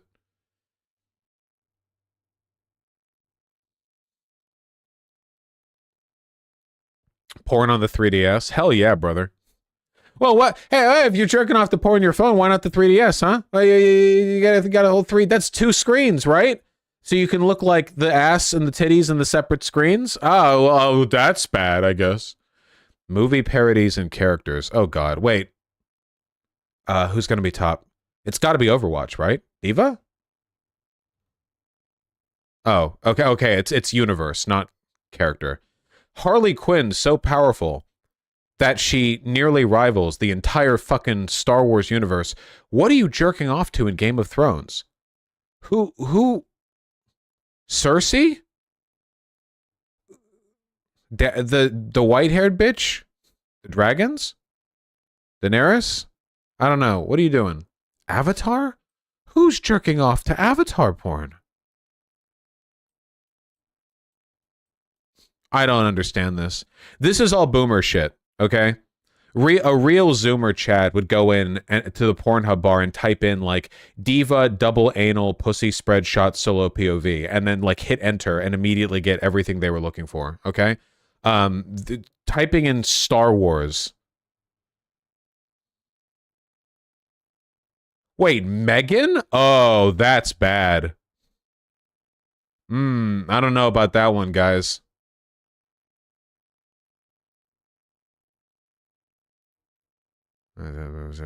Sorry, no skibbity toilet. Megan is missing. It's a movie. A girl gets kidnapped. It's I don't know. People looking for that. You know, I don't know. John Wick? That's fine. Whatever. Keanu Reeves is cute. Oh, search for video games. Fortnite. Fortnite is just other universes in Fortnite, though, right? So when you look up Fortnite, aren't you really looking up everything? Overwatch, Minecraft. A reminder that plenty of underage people use Pornhub. Pokemon Atomic Heart for the fucking robot bitches. And just that alone.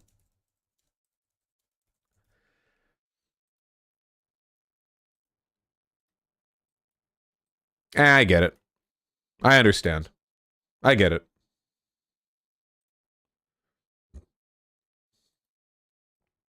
Oh, by the way, one of the top image search results that pops up is a link to a YouTube video called Closer Look at the Robot Twins and Atomic Heart, and this is the thumbnail.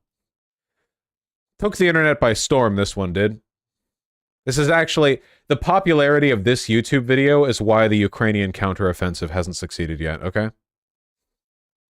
Next year, we're going to say Baldur's Gate 3 there. Yeah, like Shadowheart and shit? Yeah, for sure. Genshin Impact, going down, thank God. Resident Evil, excellent taste, going up. Valorant, League of Legends, Mortal Kombat, GTA 5,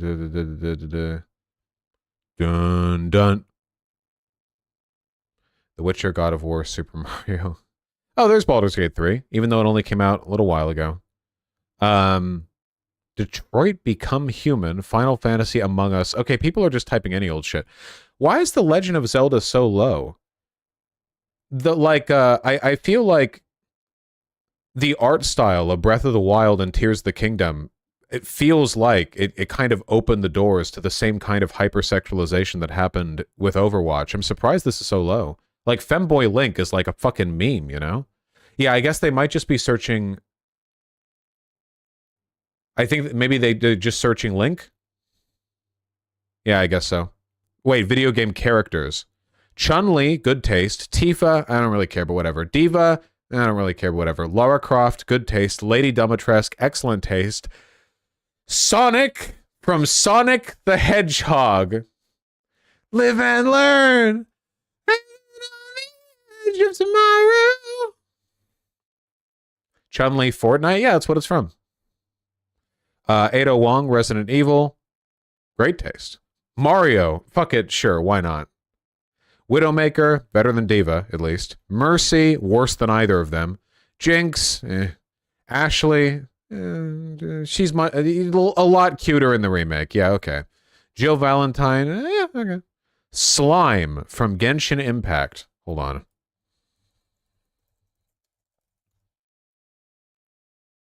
Wait, Wait.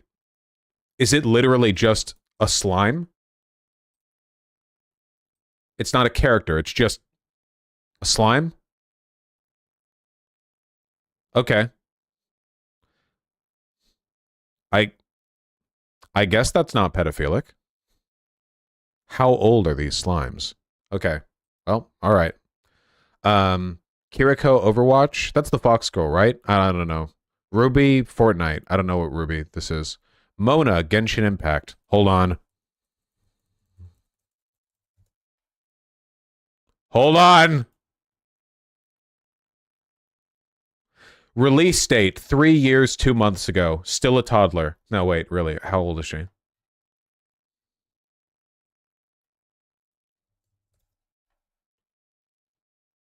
$19. All right. Tracer Overwatch. Better taste than the other girls. Lisa. Genshin Impact.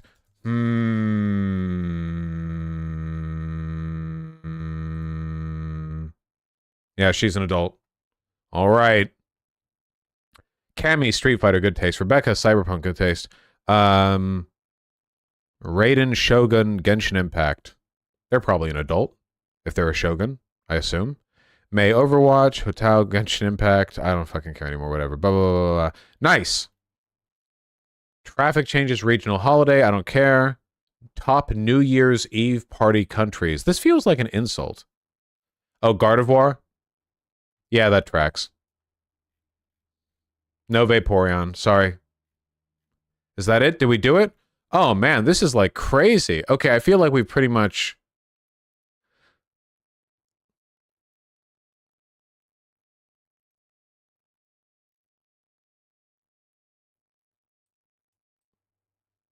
Alright, the Philippines are really fucking up the search results here. Alright, I feel like I've learned everything that I need to. The only conclusions that I can come to following all of this is that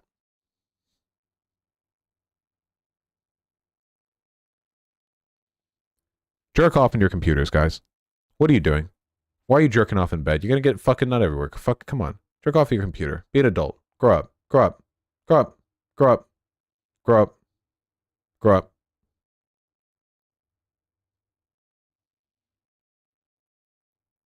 All right, good. Main channel? Yeah, Tempest, can we make a new channel called Double Vosh? It's the double main channel. Just put this video up and nothing else. Thank you. All right, moving on.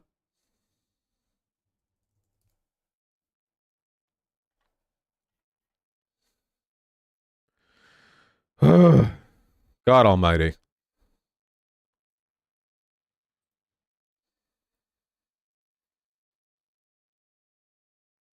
Oh shit, Hunter x Hunter fighting game? Really? Oh shit. Neat. Well, I don't really, in my experience, like, I have found anime adaptation fighting games really uninteresting. You know what I'd really like an announcement for? The mangaka getting back to fucking work. That's what I want, okay? Get your ass in that goddamn drafting chair table and draw more detailed explanations of how people's powers work in the context of a big fucking assassination brawl between 15 billion royal children, okay? Dig the goddamn hole, okay? Dig the motherfucking hole.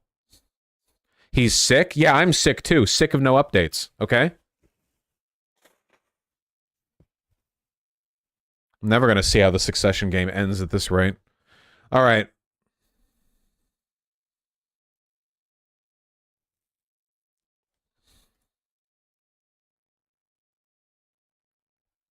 I respect it, Crimstar.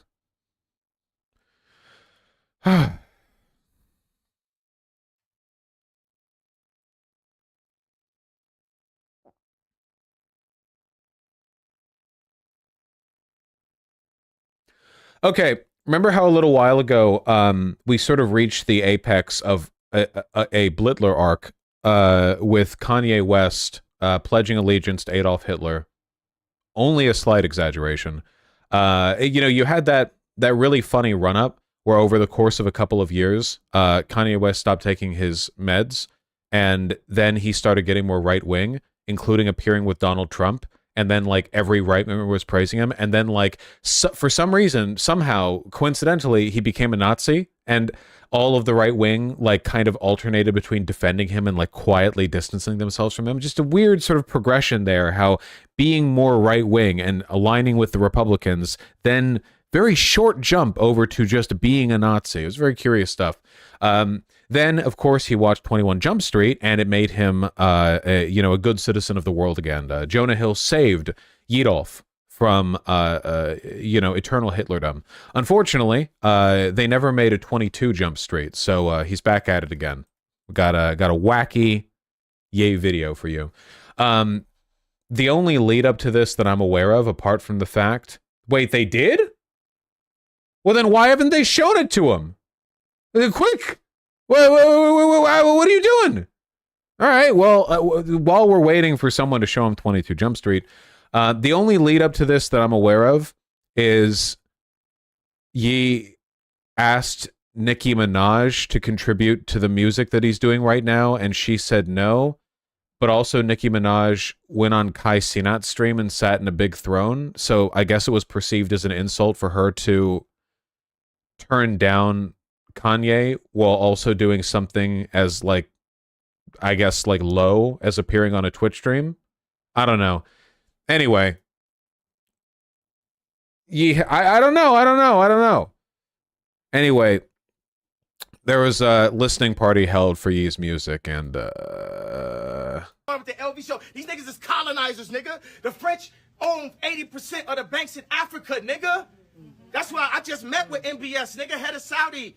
Nigga, we don't have to bow to this shit, nigga. Okay, it's 60 million of us in America, 60 million Jews in the world. 50% of our deaths is abortion. 25% of us go to prison. Raise one hand if you don't know one nigga in prison, one nigga got locked up, and one nigga poor. Raise your hand if you don't know one person got abortion. Now I'll tell you, if it was in a Jewish mother on Friday with no fucking all right. I'm gonna break this down about as good as I can here. So a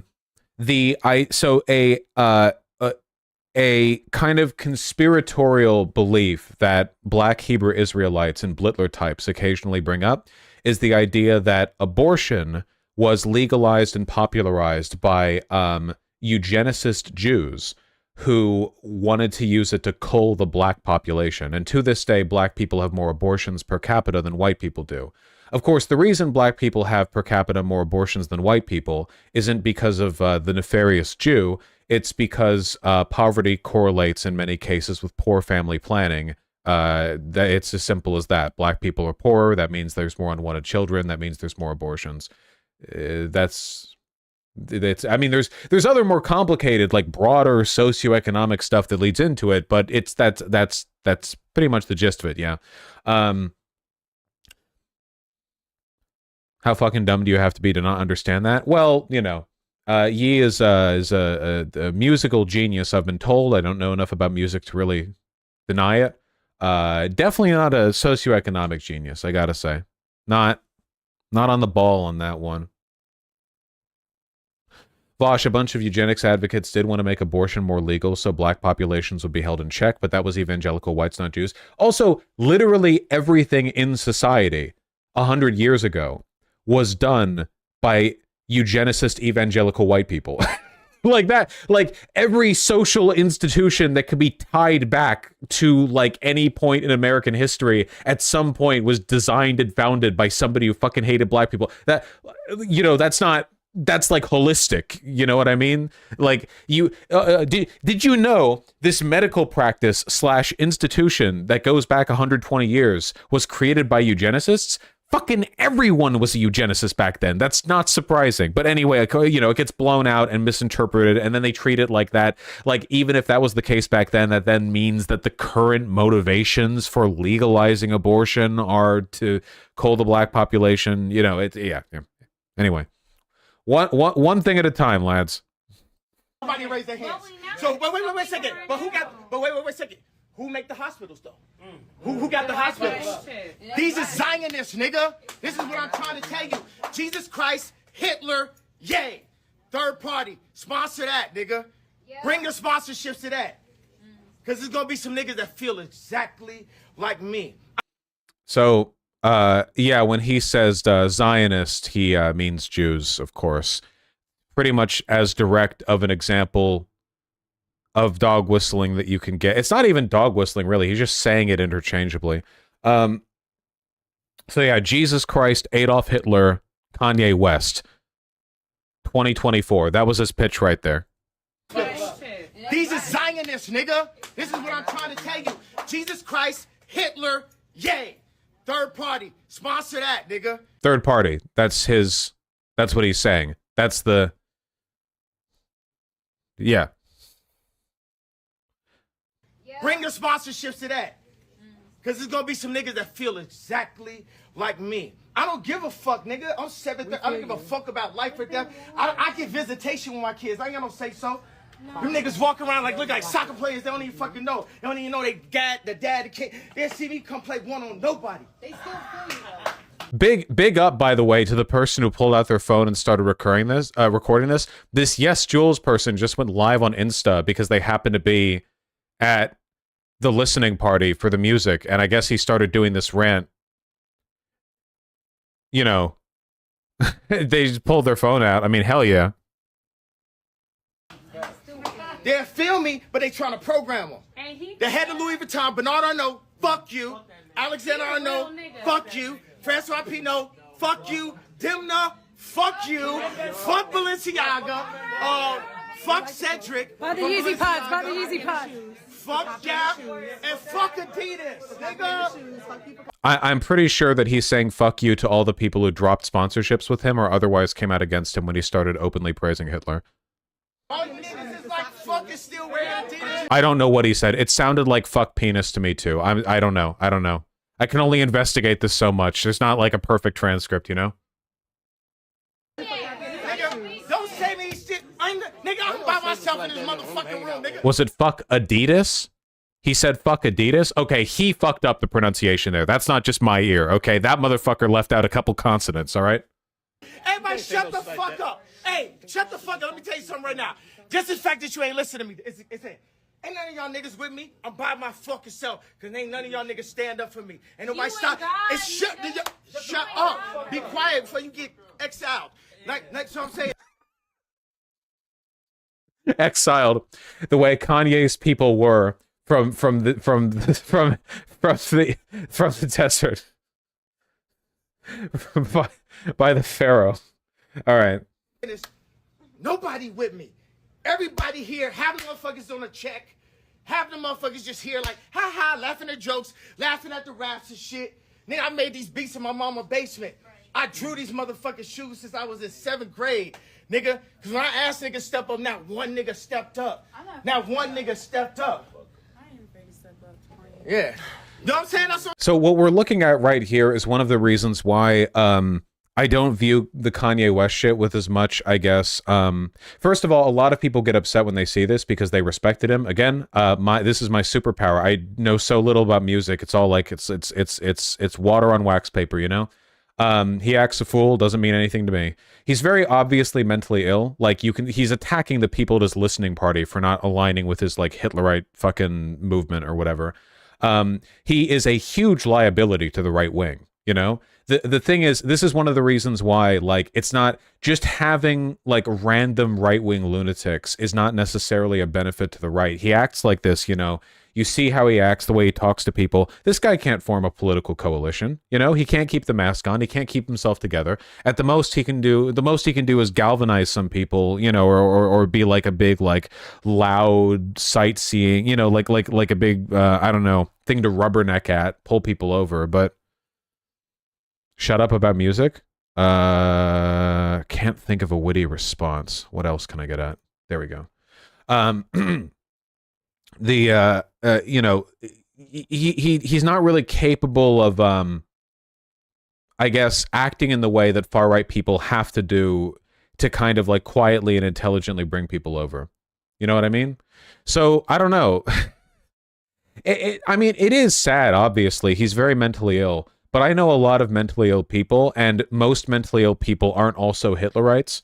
Most Hitlerites online that you see online, most of the people that you see on Twitter, whose Twitter ats are like cunnyfucker69, 88, and their bio is split between like white nationalism and lolicon hentai, a lot of those people are also mentally ill. I know those people didn't write graduation, but I'm just saying, like, don't get tricked into believing that you know, Hitlerite shit gets like excused by being mentally ill. There's a lot of mentally ill people who have not gone down the road he has gone down. You know? I'm saying, none of the famous niggas, Mav Carter sold me out. You know what I'm saying? Nobody fucking said, y'all saw me, ain't see my kids. All y'all rich niggas got y'all kids in that Zionist school. Fuck Sierra KANYE. I wonder what he means by Zionist. It's actually very funny to me that he's now saying Zionist, because this can mean only one of two things, because he used to just say Jewish, okay? It can either mean that he's very impressionable and all of the use of the term Zionist has kind of coded onto his brain, the use of that term over the use of the term Jewish, or he's trying to be clever and like piggyback off of the wave of anti-Zionist advocacy with regards to what's going down in the Gaza Strip. He's trying to like dog whistle, but he's not very good at it because it's not enough to just replace Jewish with Zionist. You also have to be like intelligent with how you dog whistle. It sounds to me like he's trying to play it clever, basically, which comes across as a lot more evil and sinister than him just randomly blurting out Jewish. Does that make sense? Him having no self-control and just blurting out Nazi shit comes across as a lot less manipulative than him having just enough self-control to dog whistle while doing it. You know? Like, eh.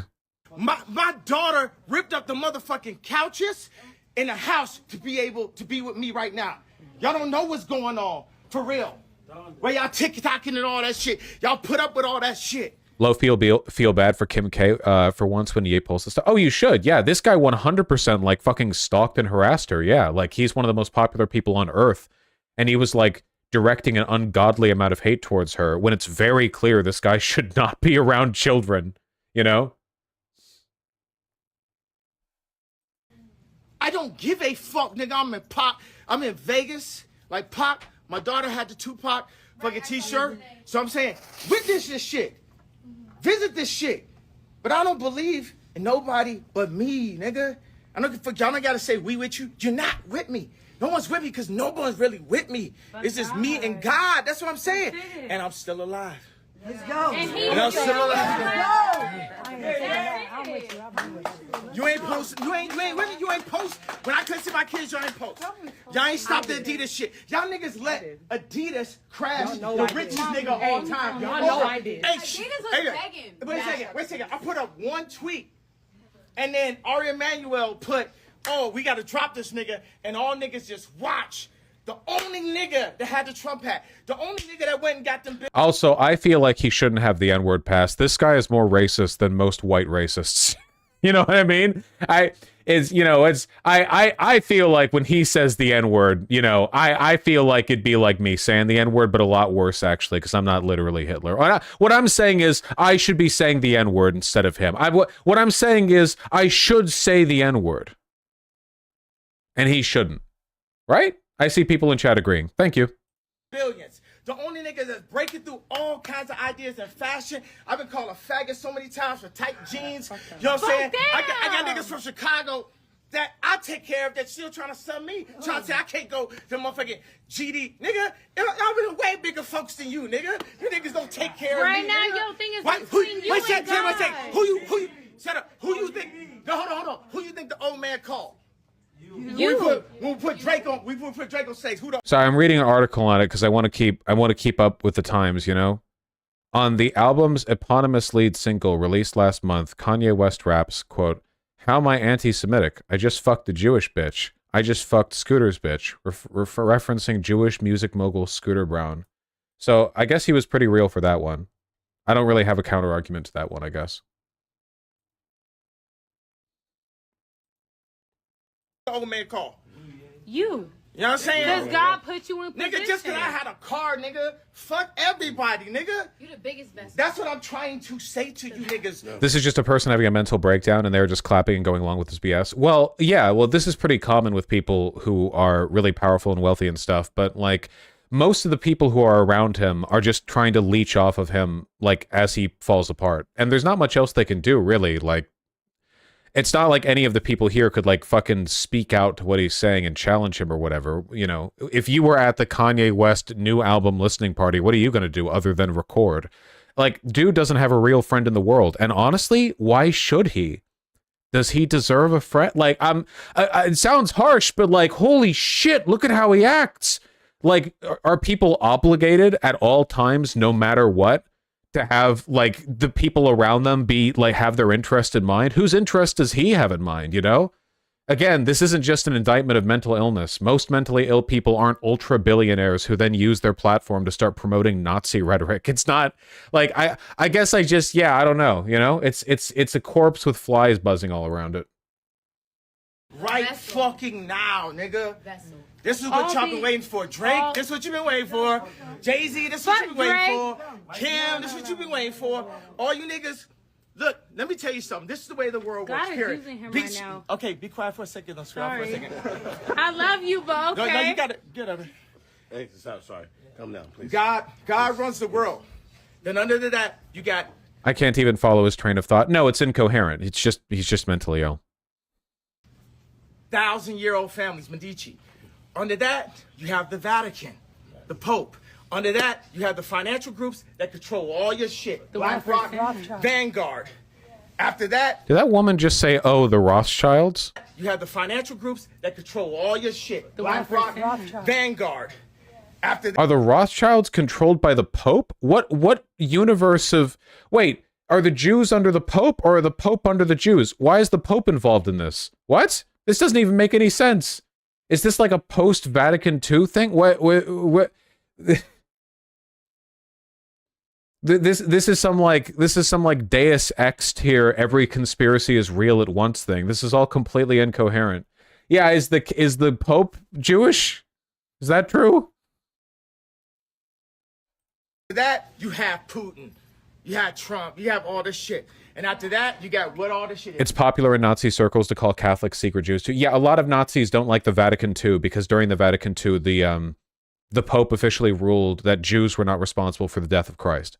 So that was after World War II, by the way. After World War II, they made that decision. So before they made that decision, and during World War II, the official position of the Catholic Church was that Jews as a group were responsible for the death of Christ.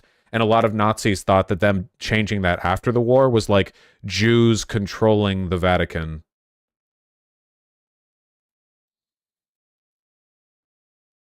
I don't know why, if that's the case, the Jews wouldn't have controlled them to do that before. It's entertainment, Hollywood. Take that, run that back, run it in schools. I'm gonna give y'all one last thing before I go.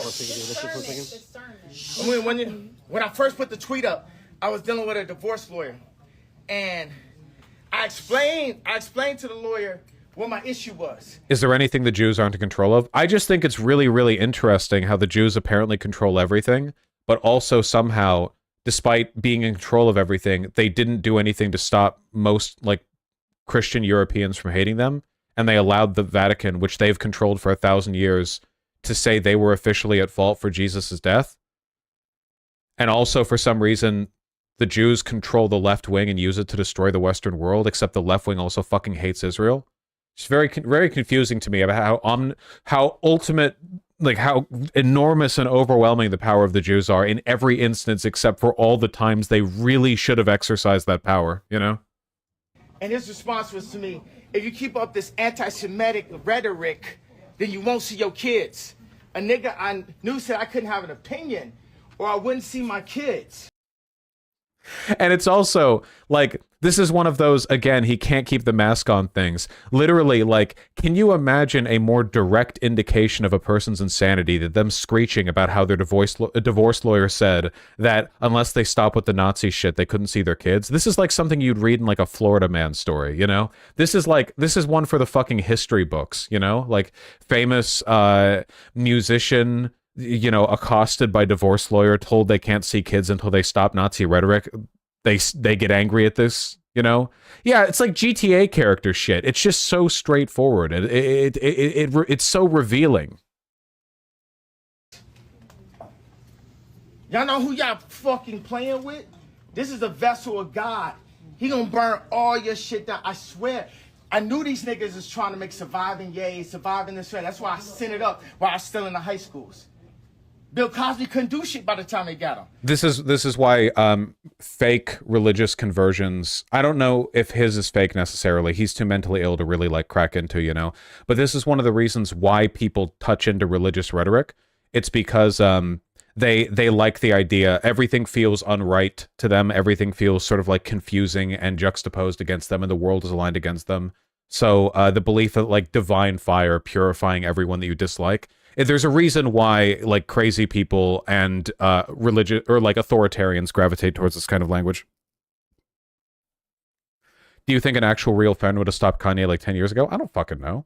But also, probably not. A lot of this seems to be brain chemistry stuff. If by friend you mean someone who crams meds down his throat. R. Kelly couldn't do shit by the time they got him. That's why I had to send it up. Because the same niggas that made him rich, the same niggas doing the documentary. And fuck Cootie, fuck you, because everybody saw that third episode. That's what the whole shit was about. Period. Me selling opioids. I'm not even bipolar, and I got signs of autism from the accident. It's like Spider-Man getting bitten by the radioactive spider, you know? Got autism from the accident. They're gonna hit me with a fucking medication, have us selling opioids for them.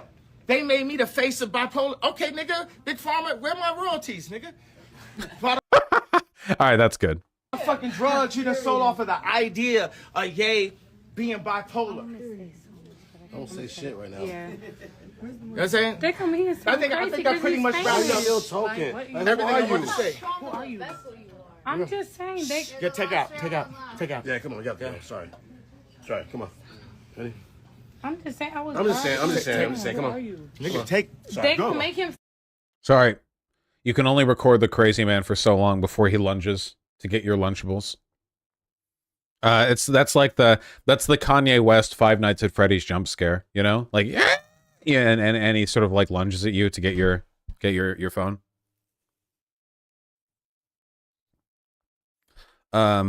She could have drawn less attention to herself. Well, she and most of the people there are probably like on a spectrum of idiots to sycophants, right? Like a lot of the people there obviously just want to be in the shadow of power, or to go to like a cool party they can tell their friends about, or something they can brag about, their various like blogs, or like their leeches, basically.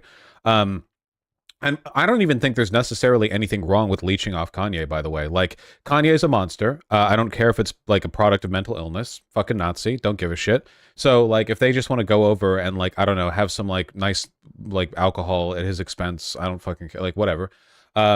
You could really tell, by the way, like, the energy in that room must have been insanely uncomfortable. A multi-minute rant of him just standing in the middle complaining about his divorce lawyer and how people had the audacity to tell him he had to be less anti-Semitic, and the only times people really made noise was to tell other people to shh so they could continue to record and listen to the rant, you know? And people weren't really agreeing with anything he said. He'd punctuate a bunch of statements with like a, no one was there with me, and then what would people say? Nothing. They wouldn't say anything, because no one there is with him, really. They're there with him physically, but they're not there with him ideologically, which is good, because they shouldn't be, because he's a Nazi. A lot of what he said is too incoherent to really dig into, apart from the fact, I guess, it's pretty clear that nothing about him ideologically has changed. He's switched from Jewish to Zionist, either because he's deliberately dog whistling, or because he's so manipulable by what he sees in the news that he's just like shifting his rhetoric naturally without thinking about it. It could be either, honestly. I think he's probably dog whistling. But a lot of the stuff that he said, he hasn't changed, you know. His new album is going to come out soon. I have heard people talk about the first song of the album that has already come out, and I have heard people be very critical of it. I don't know enough about music to look at that and to, like, comment on it, or to listen to the song and go, wow, dude, this is nothing like Ye's old sound. This sucks ass. Because I could listen to anything. Like, it's like, you know how wine taste testers are bullshitting 50% of the time? Like, you can give them like a really expensive wine, a really cheap wine. They'd be like, oh yeah, you know, they don't know what's what, right? You can give me like boop, boop, boop, boop, boop. I'm like, dude, yeah, okay. So this is Kanye's old music, and it's really good. Compared to this new shit, I don't know. I'm not feeling it. It doesn't sound very good. Human music, yeah.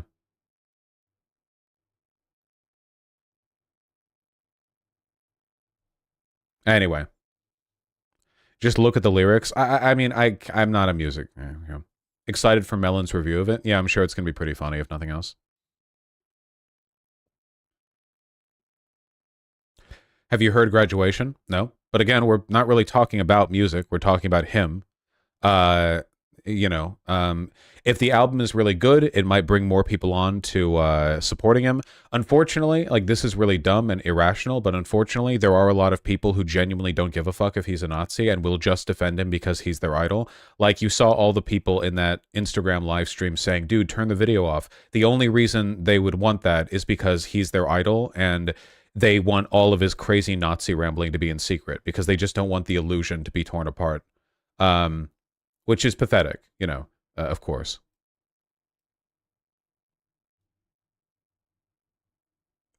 Do you think the fact that he's a Nazi taints his music?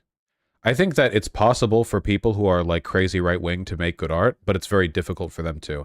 However, he's already a good artist. So, like, he could make good art while being a Nazi, but he should still be shunned for being a Nazi.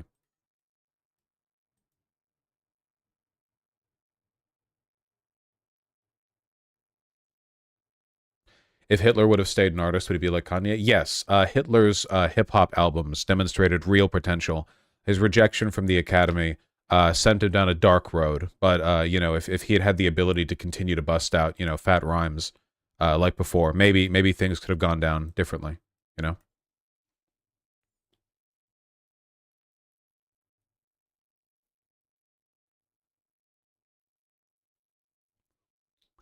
Huge thing is that he based his new album art off a black metal band that was led by an actual neo-Nazi. Is that true?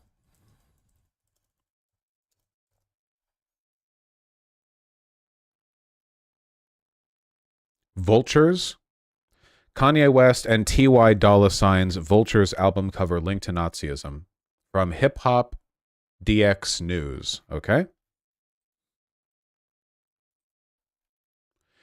The artwork piece in the 1830s, known as Adolf Hitler's favorite artist, whose work used to promote Nazi ideology. Vulture's artwork seems to be inspired by Norwegian black metal band Burzum with...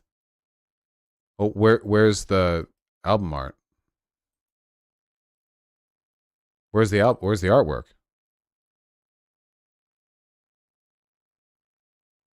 Why would you not show it?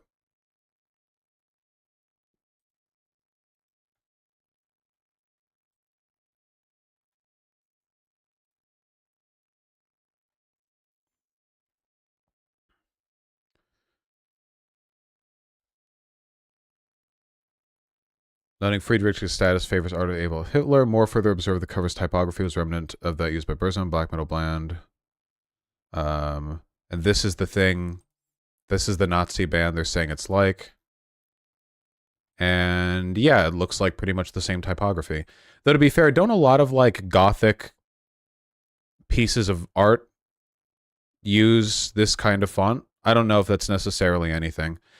It's probably safe to assume that it was a deliberate Nazi association, though, because all Kanye West talks about is the Jews, right? Like, he can't shut the fuck up about Hitler shit, you know? It's not like, oh man, you're reading too much into it. You would have to explain to me that anything he does wasn't inspired by Nazis, you know? Like, he won't shut up about it. It's the only thing he cares about.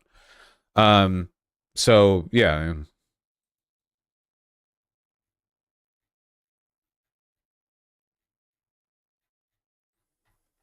He was also wearing a German military jacket. Damn, if only the photos were embedded in the fucking album.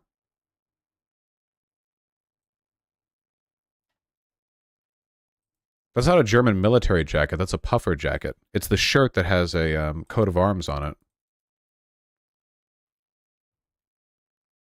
Federal coat of arms in Germany.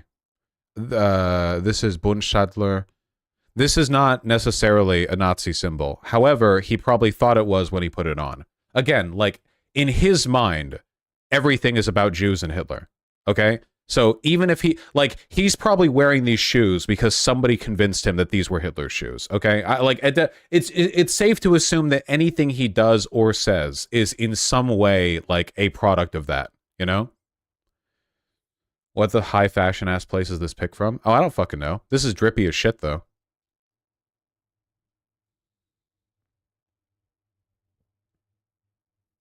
The girl that's with him in this photo is run back to her family after being controlled by him. Really? This chick, like, was being abused by him and had to flee or something? The girl looks like a baby chicken. Yeah, she does. Is that true? I'm asking. That's his wife? I didn't know he remarried. So what's her name? So I can investigate that claim?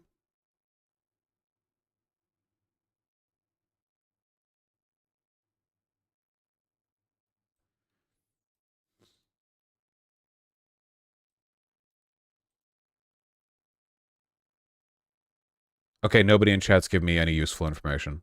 So I'm just going to move on.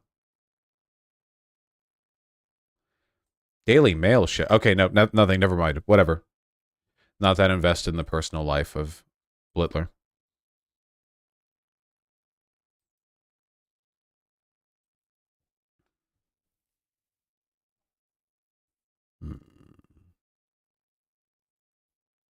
Several people said several people said her name. Wow, thank you, Peepo. Why people happy? Okay.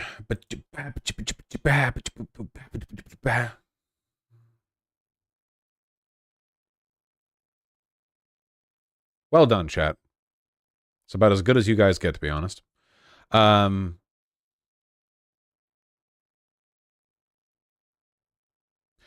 I saw this. Okay, yeah. I mean, we can get this out of the way because it's pretty fucking obvious, right? This is really dumb and bad.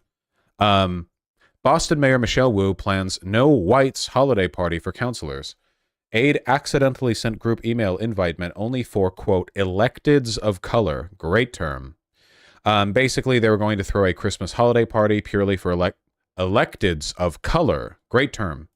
But the aide accidentally emailed the whole city council chamber. Oops. The The move to host a racially segregated party sparked outrage, with one city councilor branding it unfortunate divisive. Yep.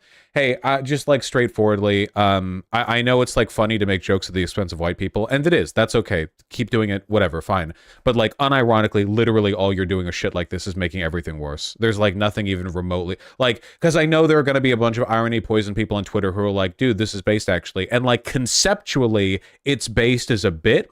But in reality, this is now years of people being torn apart and like right-wing arguments being bolstered. Like this is one of the instances where being irony poisoned really hampers your ability to understand the consequences of behavior like this. You know, just incredibly fucking stupid. I have no idea why. Why would you, why couldn't you just invite the people you wanted to invite? Like, why do this, you know?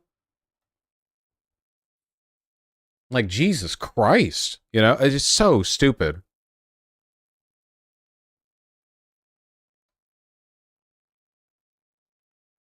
I want to apologize for my previous email regarding a holiday party for tomorrow. Dos Santos, a black woman, wrote, I did send that to everyone by accident, and I apologize if my email may have offended or came across so. Sorry for any confusion this may have caused. They don't even apologize for doing the party. That's funny as fuck. Oh, wait. Dos Santos followed up the email 15 minutes later, apologizing for the invite, clarifying it was only meant for the city's 6 councilors of color. The 7 white council members were not welcome. Fantastic. Oh, so just clarifying, yeah. Don't put shit like this in writing. Yeah, it's profoundly retarded to be this open and straightforward with shit that people can weaponize against you. Like, why the fuck would you do that? Incredible.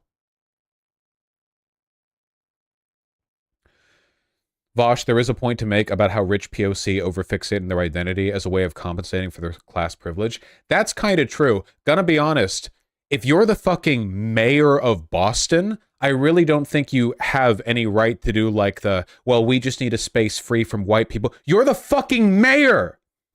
The city is in the palm of your hand. You're not, this isn't like a relaxation and studying space in a university designed primarily for POC or whatever. You're the fucking mayor. Your race at this point is not even remotely the most power influential element of your personal identity. Really stupid, incredibly stupid.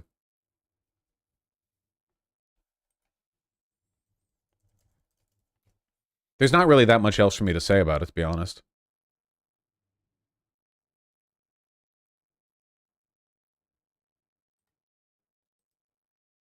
I mean, the funny thing being, this is Michelle Wu. So, like, I don't know.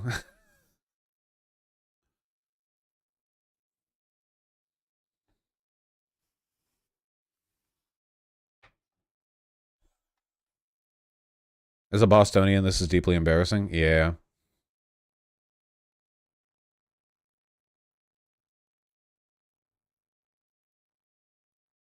Her husband is white? Obviously. Every fucking woman, POC, who does this has a white husband. Every single time. 100% of the time.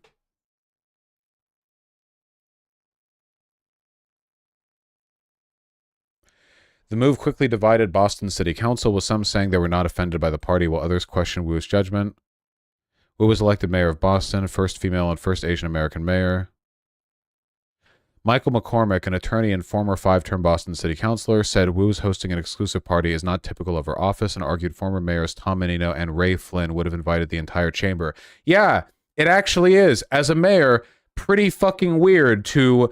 Like, this isn't even just like a random... This is her workplace. It's not just like being racially segregationist with like just a random party. You're the mayor, and this is like the job party.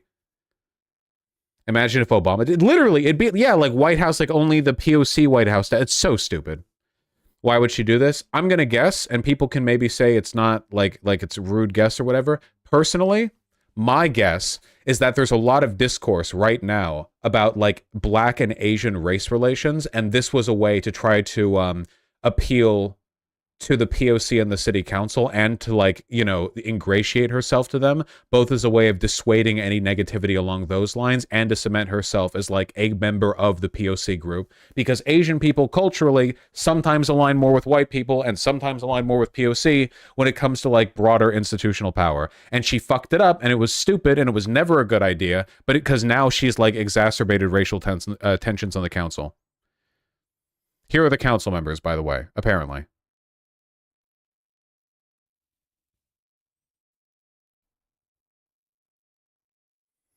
Wonderful stuff.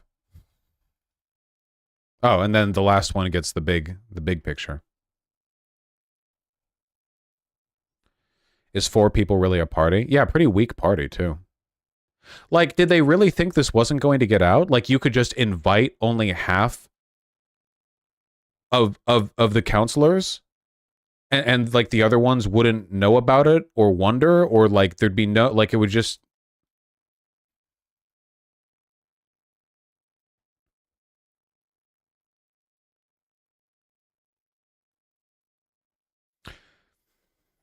The problem is that Boston and race, unfortunately, are synonymous, McCormick said. I'm just hoping it was a mistake. It's not something anyone in the mayor's office should be proud of. However, Wu spokesman Ricardo Patron said on Wednesday the mayor was asked to host the annual party by the Electeds of Color group, and the host and location changes each year. He said the party was just one of a number that were happening over the festive season, and Wu was planning a larger holiday party next week for all her cabinet members, city councilors, and entire legislature.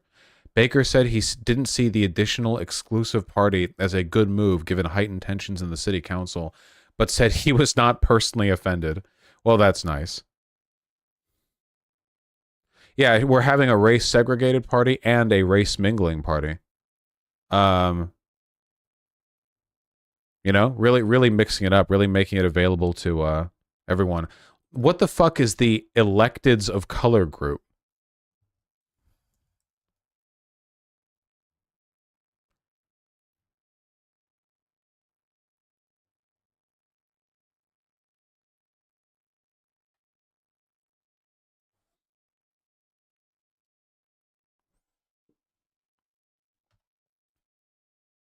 Invitation to the full city council. This has been a long-standing tradition. It was my turn to host. It's happened every single year, and also multiple other parties that everyone has been invited to. So, for example, Monday we're hosting the holiday party that the city hosts every single year, and inviting all of the city council, the state legislature, all of our elected officials, along with our cabinet, just to thank everyone and celebrate for the holidays. So there are many, many invitations out there. Now, the mayor says the annual party has been a tradition for more than a decade. This was her year to host it. The party was held last night. And as you heard her say right there, there is a planned party for all elected officials to attend in Boston. So wait, has it been a secret this entire time?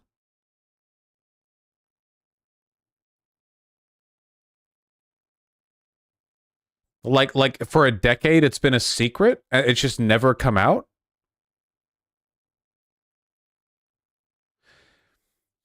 I think this may be being blown out of proportion. No, I'm very sorry. I think this is still like a profoundly retarded thing to do. I genuinely despise and severely criticize the value of anything that like LARPs as progressive when it's like, let's do a thing for a specific race. You know, it's just, it doesn't do anything good and the optics are fucked. Why not a party that has to do with like racial inclusivity or something and just invite people as you please? Like there's it's just stupid. It does nothing good. I think you're right, but this is already being blown out of proportion. Yes, that's exactly my point. Can you imagine more like fucking effective optics poison than what's happened here? Like, yeah, no, that's the point. Like you are handing like the most obvious scandal and attack like campaign possible to the opposition by doing this. It's insane too. It's psychotic.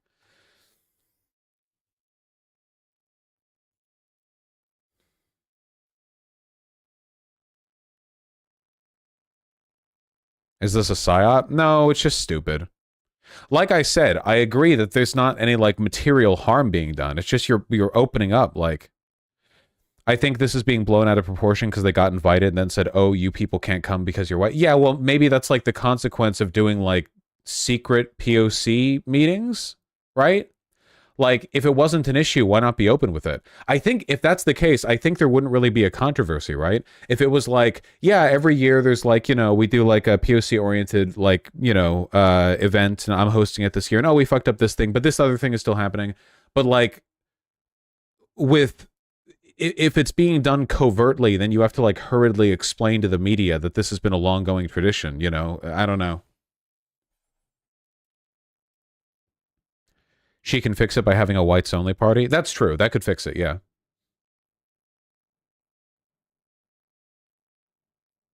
Vosh, no offense, but what do you think the Congressional Black Caucus is? It's not progressive. It's power, influence, sharing, and networking. Well, yeah, of course. But again, the Congressional Black Caucus isn't a secret. It's be like, imagine if like, you know, Obama like was known to speak with the Black Caucus, and that's fine, right? But then like, it turns out they've been doing like secret parties that you only find out about because they had to uninvite a bunch of white people. Like, can you see how the nature of that information being revealed really opens you up to a lot of negative coverage? But, you know. She just needs to host a whites-only party.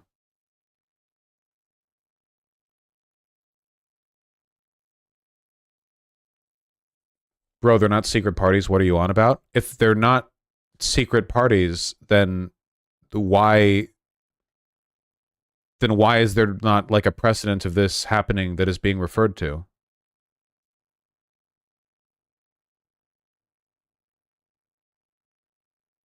How would she host a white-only party? From the other room, I guess. She literally has an Instagram post about it. Does she? Wait, can I see?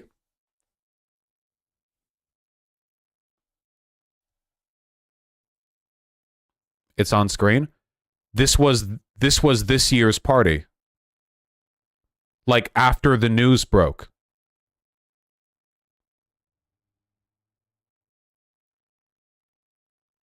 Yeah, that's her Instagram post. Yes, of the time she hosted it after the news broke. That's not really a defeater to the argument that this is like a bad way for this information to be revealed. Bosch, there is a precedence you just read. She said that it was her turn to host this year. Yes. So so there's a precedent, but without information about that precedent and knowledge of it, then that was revealed with this by them fucking up the email chain. Do you not understand how like optically this is like lined up a bunch of pins? Do you not like, okay, I can already see what people are acting like. Okay, people in chat, all right? Right now, a lot of you are thinking, because your brains are small, but I can help you.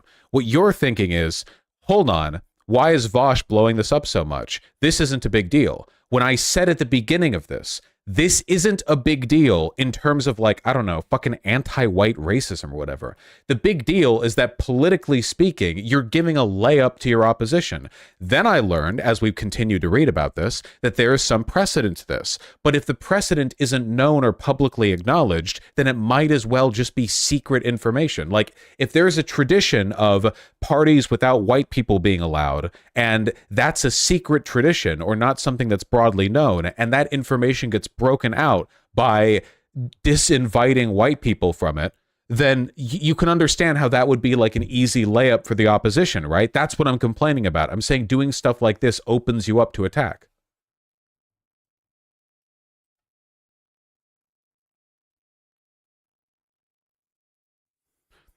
Just because it wasn't broadly known doesn't mean it's a secret. I mean, there's kind of like a spectrum between those 2 points, but, you know. So you're saying it kind of feeds into the conspiracy doom preppers idea of a race war? To an extent, yes.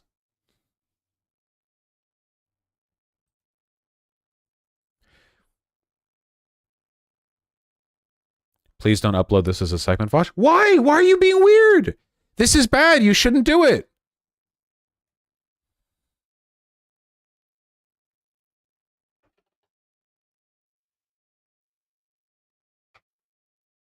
It's dumb.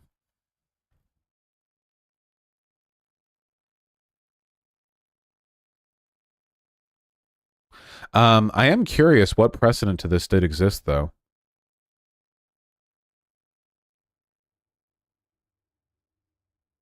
No, I know that, Babinska. There were 2 parties, the photos from the annual one, the controversy is about the secret one. No, this photo is the thing that led to controversy, but this photo and the information on it only came out after the story broke on the email uninvite.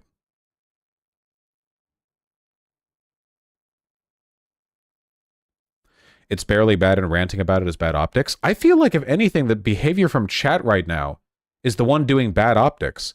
Is it really that difficult, like, to understand how stuff like this has no benefit but does have downsides? And then people in chat like, no, you can't talk about that. Like, why not? Like, yeah, it's pretty weird. I don't know. I like, I don't get it. I don't get it. Just dumb politics, you know? Again, like, you could even do your, like,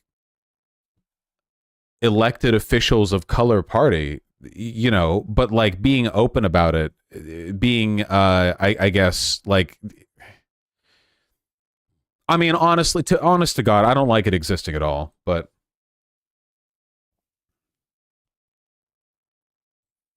I want to know who hosted it last time.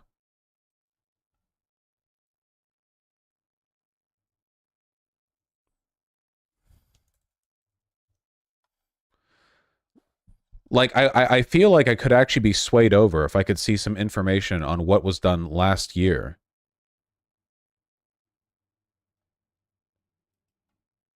Or any year before that. Like, if it's a big tradition, is there no information at all about it happening before?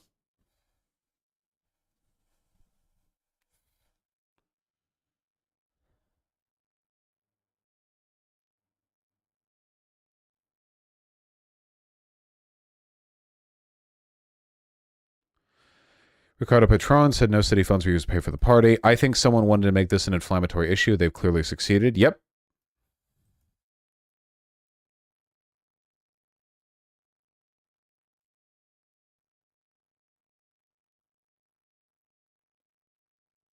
Is there no information at all about any previous parties? Like, it's just this one? It sounds like it was a secret, man.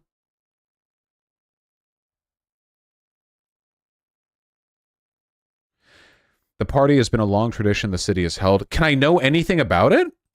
I'm kind of curious, because that really changes the that really changes the context of the event.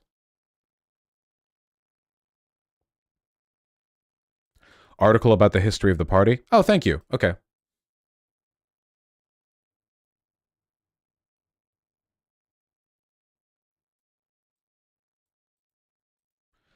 I noticed the Boston Globe doesn't want me to look at their article. This has a fucking price barrier. $1 for 6 months. How about nothing for nothing? Can I do that thing?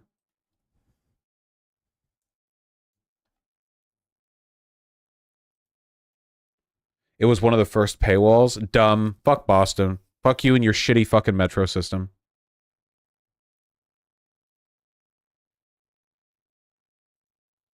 Let me see if disabling JavaScript gets me around it.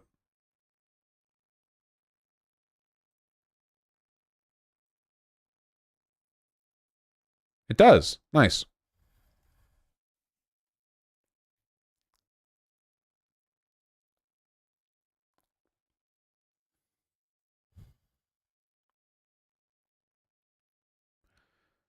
Wait, where does this article go into the history of the party?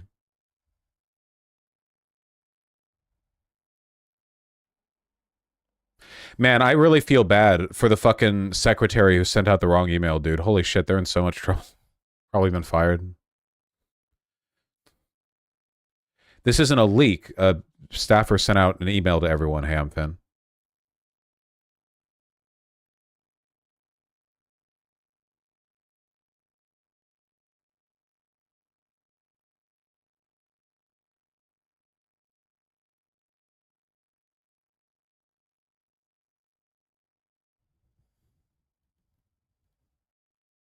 Long-standing affinity group that's grown in recent years here in Boston, Massachusetts. Think of the Congressional Black Caucus or the Black and Latino Legislative Caucus at the State House. This is one that spans all levels of government and is space to build coalitions and represent communities. There are many such coalitions that exist, and each one should have their own space to connect and build and do that work. And holiday season is a great time to just get together and enjoy each other's company as well. I'm proud to host many of these all across different types and coalitions.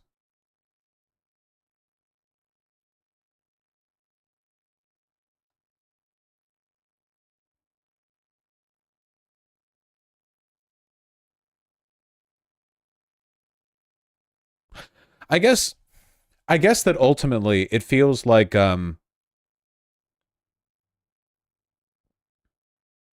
Man, I don't know. I feel like there are so many ways to address the need to hold these sorts of things in ways that wouldn't exacerbate right-wing talking points and would challenge them directly. You know what I mean? Like in a culture where like there is an ongoing war against like the concept of inclusivity from white conservatives, you know, in a political environment where people are attacking like diversity, equity, inclusion. Uh-oh, here's the back pedal. Yeah, I've got a back pedal. Here you go, Willis Joe. And that's perma. I'm not changing a single thing that I've said. In fact, I'm doubling down harder than ever before. So anyway, as I was saying, the woman who hosted this is anti-white and race war now, blah, blah, blah. No, of course not. The problem ultimately is that, okay, so let's talk, first of all, let's talk about how effective this actually is, okay? Now, as a whitey, as a person who has not been a member of Boston's like city government or whatever the fuck else, okay? I'm speaking entirely from like a distanced academic perspective or whatever, I guess. Not even academic, a distanced dumbfuck perspective, okay? But in my experience, from what I have seen, I do not feel like much positive utility is derived from having like ethnically segregationist, ethnically segregated, there we go, Christ, ethnically segregated, work groups or environments or institutions or parties or anything else, you know? I think the reason for this is because we see a lot of stuff like this that's tied to tradition, right? We have like historically black universities, right? They're voluntarily getting together though. Yeah. What does that have to do with what I'm talking about? You know, we see a lot of stuff like this where like people of this group are together or people of that group are together or like we can work together in that. But in a lot of cases, I feel like I don't ever see any actual positive benefits to this. Like in terms of stuff they could get done, if you want to meet and talk about stuff and do stuff, here's a question. Instead of having a party that is like people of color only, what about hosting like an anti-racist political caucus party? If white Republicans want to go to that, they can. But why would they? You know? Like, as the person hosting the party, you could determine the discourse. If white Republicans want to go to an event like that and make themselves look like assholes by like arguing with the majority of people present and to bitch and moan and stuff, maybe they do that and maybe that frustrates some of the people there, but you're public officials. Your job is not to be like comfortable. Your job is to manage your behavior in a way that, you know, maximizes the likelihood of certain positive outcomes. I feel like that way you could single-handedly avoid the entire issue, you know? If most white conservatives don't want to go to that party, then, and why would they? Then that's on them. They're not like innately disinvited, you know? Seriously, send out like a group email. We are hosting our annual holiday party to discuss and share our commitment to anti-racism and the liberation of POC people, or sorry, wait, POC people, POCP, across Boston. If you're interested in this, feel free to come, you know, or whatever. We'll be doing like this, like talk or this workshop, whatever. Like, I feel like in that environment, yeah, the only reason that a white conservative would go to that party would be to cause trouble, and them causing trouble could actually galvanize people against them, if that makes any sense. I feel like you could save so much trouble there, you know? I guess I just prefer the idea of having caucuses built around ideology rather than like race or ethnicity, even if the ideology is heavily tied to like an ethnic or a racial group. But they can, Hopeless EK. Also, like, the Black Caucus is not for people to bring up their issues as black people in Congress or in Boston or whatever. They're public officials. They can just email each other. If they want to talk, they can do it at any time. The reason they do this is to build relationships and power with each other. But you can do that even with opposition present, you know? I guess I just don't understand what the downside to that would be unless they're saying or doing stuff that they know would be optically damaging if they were around white conservatives. And if that's the case, I want them to not do that. Like, what are they attending these parties for? Like, what are they saying at these parties that is enough of an issue that the potential presence of people who aren't from that caucus might cause an issue outside of, I guess, discomfort or irritation or whatever?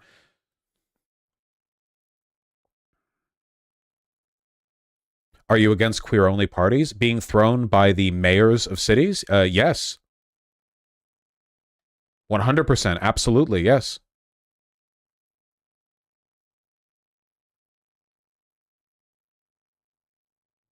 Not everything is an optics game. Holy shit, dude.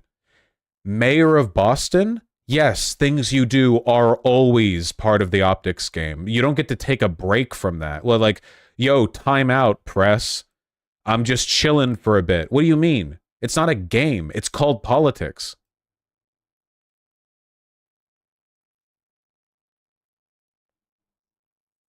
They meet up to discuss whether or not they jerk off on the phone or the computer. Yeah, true. Do you think the amount of press behind this would be lessened if she wasn't pro-Palestinian? I fully acknowledge that the press are attacking her in large part because she's a woman of color and left-leaning, and they're just attacking her. Like, this is more of an issue is being made of this to politically, like, you know, to weaponize against her. I'm aware of that. That's what I'm criticizing, to not make yourself vulnerable to that.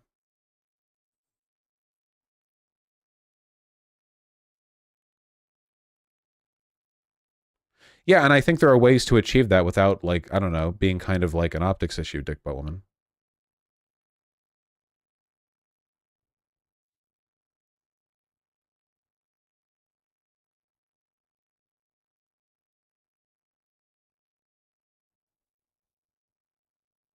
All right, well.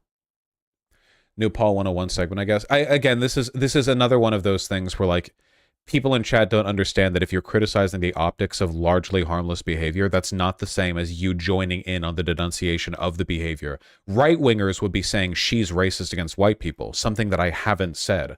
I'm saying she's opening herself up to those attacks, which is a fact and something that people in chat can't really argue against, so instead they accuse me of saying that she's being racist or whatever.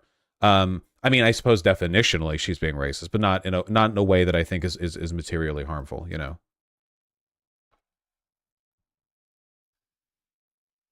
Sure, unorthodox monkey, but we can make it harder for them.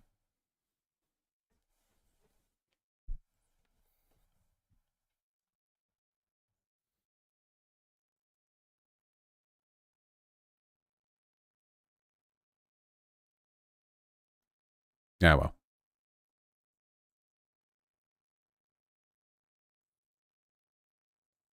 I mean, she's being definitionally racially discriminatory, Mr. Irwin. That is absolutely the case. I don't think this is materially harmful to white people, obviously. That'd be ridiculous. What audience are you appealing to with this strategy, Vosh? Because it isn't people in Boston? What are you talking about? Why is it when people in chat have an issue with what I'm saying, you all get fucking weird? Like, I respect the people in chat who just say, hey, I disagree for X reason. Even if you don't fully understand what I say, or like there's a communication issue, like that's fine. That's human communication. That's fine. But why is it that you guys get so fucking snarky and condescending? Like, I admit that I do this, sure, but I'm the streamer. It's weird for you to do it, especially when I don't even know what the fuck you're saying. Win with this strategy? What strategy? I'm just saying what I believe. I've always said this. This isn't new.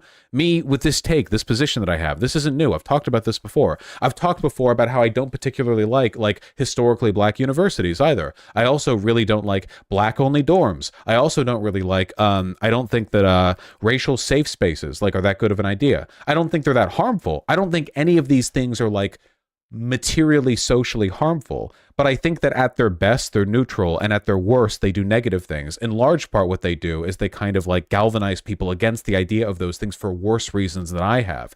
I think black only dorms are dumb because I think that universities should invest in making themselves safe for full racial integration. Obviously, Jesus, what a fucking bar to pass, you know? But other people don't like black-only dorms because they think that it's like black privilege or something. I don't agree with those people. I just think that the existence of black-only dorms kind of, you know, empowers those arguments, not by making them right, but by making them louder. You know, this isn't new. It's not new.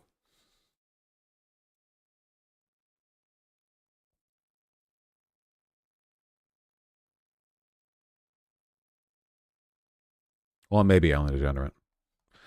Wait, who did I last ban? I feel bad for banning them now.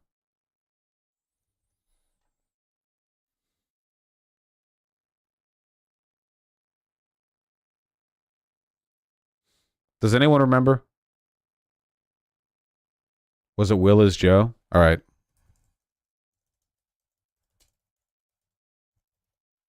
All right, be free.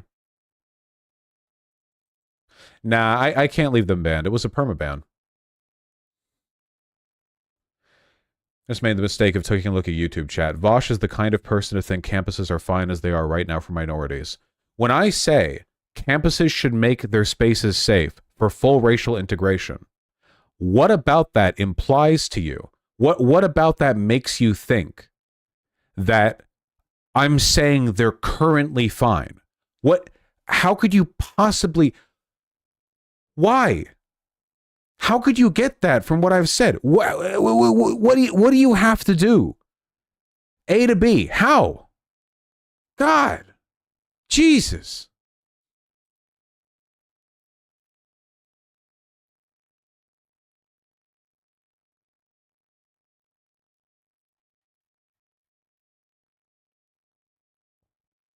We found the people who watch step-sibling porn? No, we found the people whose parents did step-sibling porn. Wait, actual sibling porn. Yeah, that's the joke, because you're inbred. Anyway, there we go. Yeah. Took a second there.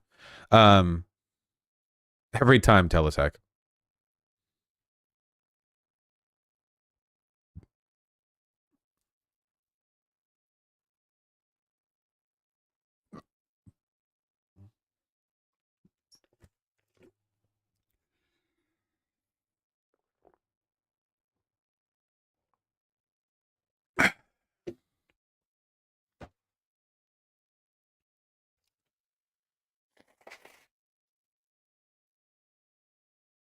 Okay. We can close that. Didn't expect that to be so much of a segment, but you know. Hey, oh yeah, editors, don't give that like a Boston mayor did racism thing, whatever. Just a descriptive title is fine. My feelings on this are not nearly as strong as my feelings on the fucking low IQ of chat. Time for Argentina? Fuck, yeah, I forgot about that. God. We're already at nearly 3 hours, dude. Talking about porn took up a long time. Hold on.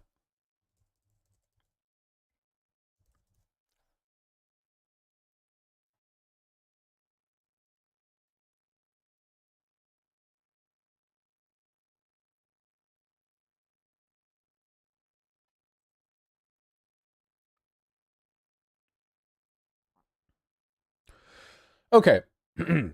So, Milei recently won the election, presidential in Argentina, and a lot of people were very worried about his election because he's a lunatic anarcho-capitalist who threatened to destroy the government, dollarize the Argentinian economy, and do a bunch of other stuff. I noted, while looking at the stuff that he said and did immediately following his election, that there were signs I saw that he might not be as bad as I initially expected. Now, to be clear, when I say not as bad as I originally expected, my original expectation was that within a few years, Argentina would just be a flaming pit in the ground. So some of the stuff that Milei did made me think that he was more interested in cozying up to larger governments around him than was initially expected. For one, if Milei argues that he wants to dollarize the Argentinian economy, that would mean he has to maintain a pretty good relationship with the United States, because you can only get dollars from the United States. He also seemed to be softening his rhetoric when it came to Brazil, the regional hegemon, and softening his rhetoric when it came to trade with China. What all of this suggested to me is that maybe he has been stabilizing a little bit, you know what I mean? Maybe, you know, he said a lot of crazy shit while he was running, and now that he's in government, somebody went up to him and said, hey, listen, dude, okay, you've said a lot of stuff, but here's what you actually can do, you know? Here are the limitations of what you're actually capable, like, this is the actual, like, shit you can do. This stuff is a no sell, you know? Maybe he took a bit of normal pills. I'm very, very sorry to say I was wrong. Yeah. Argentina has been suffering some pretty severe economic issues recently, hyperinflation, protests as a consequence of inflation. And Milei, the anarcho-capitalist, big anti-state power guy, has done the one big thing libertarians love to do when they actually get in power. Milei's government announces plan to crack down on Argentina protests. This is actually really bad. The Minister of Security, Patricia Bullrich, has presented a new protocol against street blockades as tension increases over the economic cuts announced this week. All right. After turning the chainsaw on the economy, Is it Javier or Javier, by the way? The reason I kept saying Milei is because I hadn't checked. It's I always hear Milei. You know, it's Javier? Javier, okay. Javier Milei's government has announced its plan to crack down on protests. The new Minister of Security has announced a new protocol against street demonstrations. We are going to bring order to the country so that people can live in peace. The streets will not be taken. Let them know that if the streets are taken, there will be consequences. This comes after the government's decision to devalue the peso by 50%.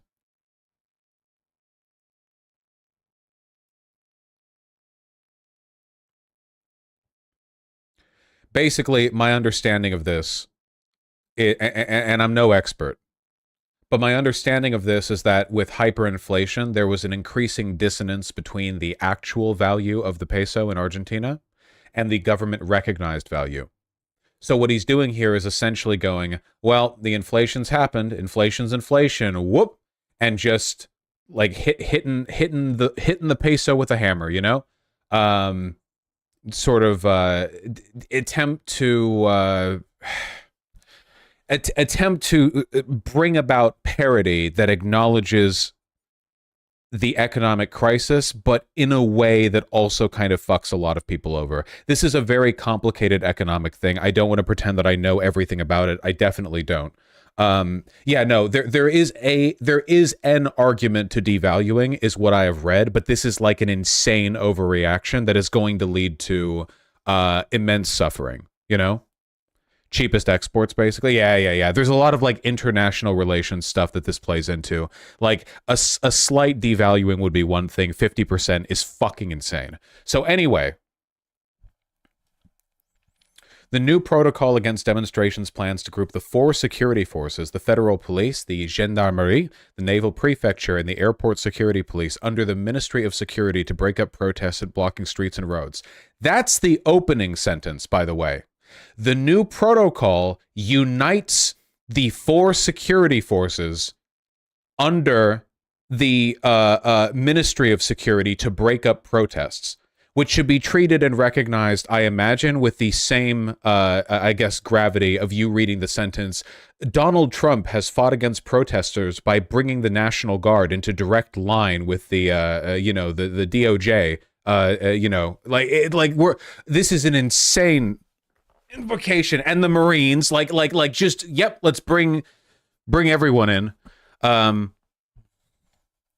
Action will be taken until the circulation space is completely freed, Bullrich said. The forces will use the minimum sufficient force, I trust her, which will be graduated in proportion to the degree of resistance.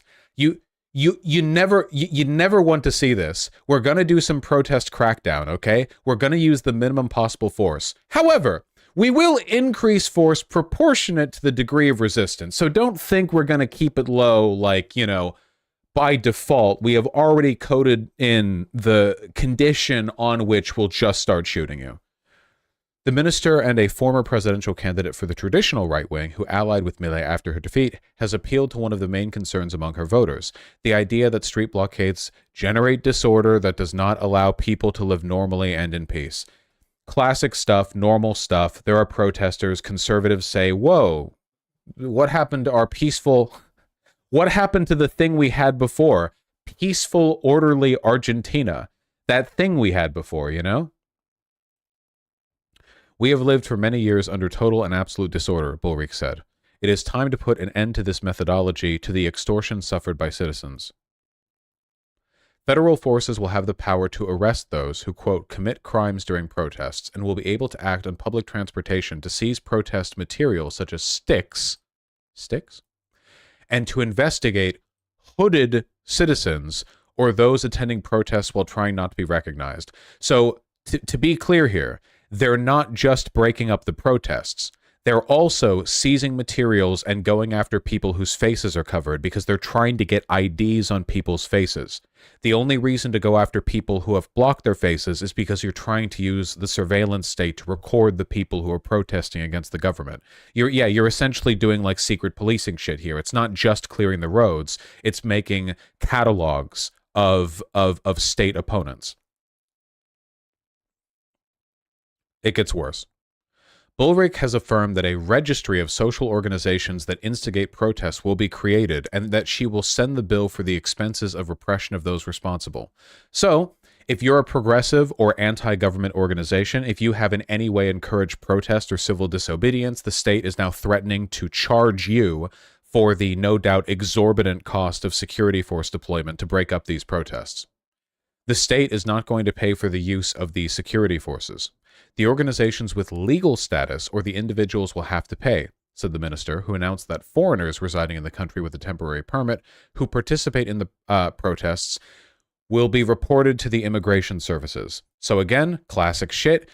We will unmask you if you are masked, break up the streets, send the economic cost to you, the people who, provoke the protests or even are said to have. And if you're an immigrant, we'll deport you.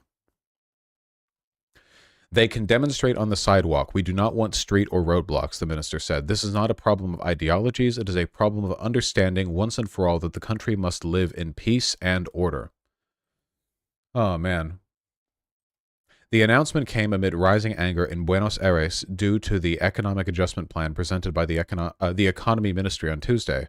The government raised the value of the dollar from 400 to 800 pesos, promised not to renew the contracts of public employees who have been in their posts for less than 1 year, and announced increases in the prices of basic services and public transportation.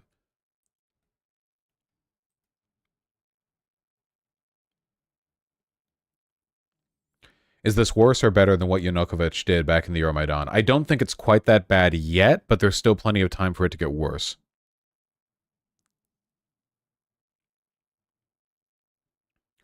The increases promoted by the government will not be felt until February, according to Economy Minister Luis Caputo, but Argentina is used to remarking prices in the street in the face of political shocks. This week, prices in supermarkets have risen by up to 40% after the end of the freeze on costs for basic groceries promoted by Peronism. We'll do that research stream one of these days, while the price of fuels has increased by at least 30%. We found a patient in intensive care about to die. We are not willing to let him die, the presidential spokesman, Manuel Adorni, said Wednesday. The labor unions and guilds responded with urgent calls for answers. All eyes are on December 20th, the anniversary of the 2001 Corralito crisis, when commemorative demonstrations are expected to take place in Buenos Aires in memory of the police repression that left 38 dead. So we're coming up on the anniversary of, police state 9/11. So we are, we'll see. We'll see how that goes.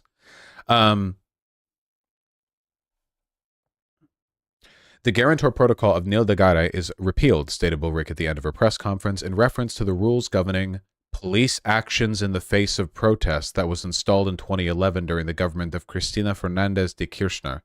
Garay, who was a minister of security at the time, established some basic rules of engagement during demonstrations, such as police intervention being deployed in a progressive manner, starting with dialogue with the organizers of the protest. The Garay Protocol also established the prohibition of officers who might come in direct contact with the demonstrators from carrying firearms, that rubber bullets could only be used for defensive purposes, that all officers in their vehicles should be visibly identified, and that the police should guarantee free news coverage of protests without preventing journalists from taking testimonials and photographs. She's repealing that.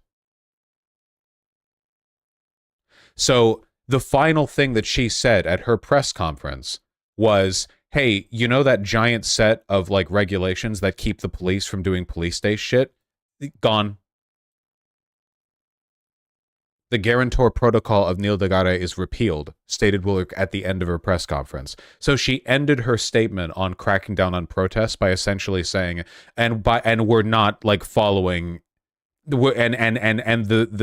gloves are off, essentially. Can they make this actually happen? I'm pretty sure they can do whatever they want.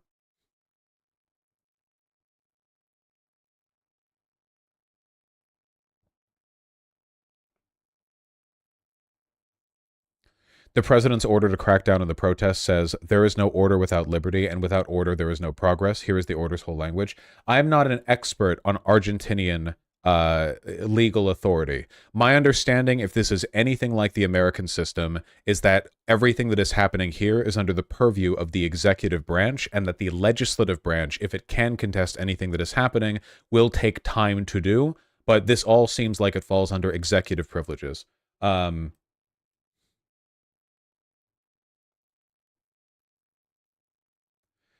not a legal statement. That was just a Nazi saying. Oh, so you're saying that she is not officially revoking the Nil de Gare protocol. She's essentially just saying we're going to ignore them.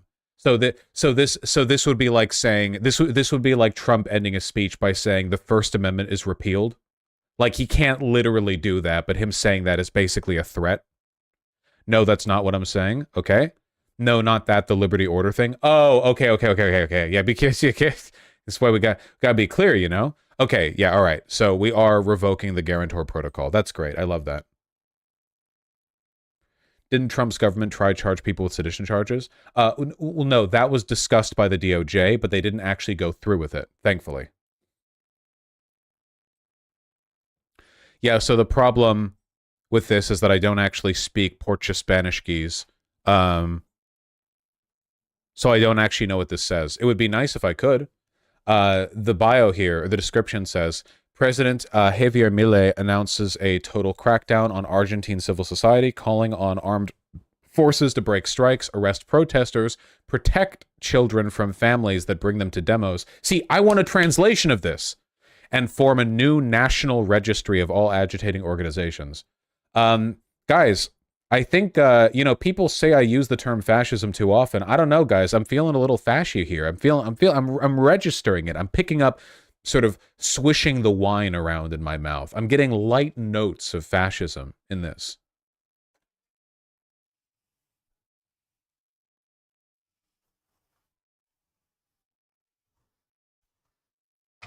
Vosh, I'm Argentinian. 2001 was the worst event in our history. The police killed protesters. A loaf of bread costed a monthly wage. 80% poverty. The people who created that crisis are now the consultants of Milei. Yeah, that about tracks. Yeah, sorry, guys. I think there's a solid 50-50 in Argentina hitting another dictatorship. Really sorry, guys. You had a run with your democracy, but yeah, I don't know. I don't know what can meaningfully challenge Milei at this point. Yeah, the 15th one.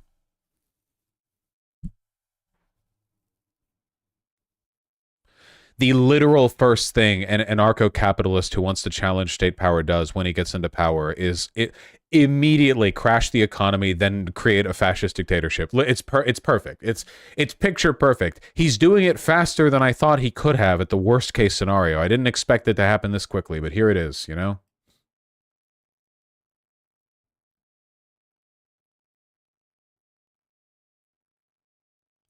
To be fair, their economy was already fucked. Yeah, he doesn't seem to be helping, though. How bad are these protests getting?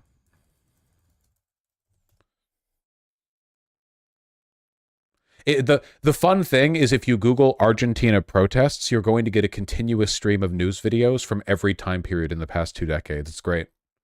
Do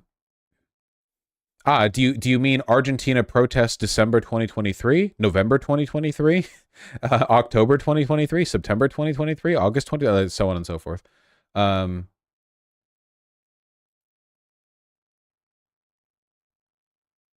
Is fascism okay, or is it just fascism is not okay, is my opinion.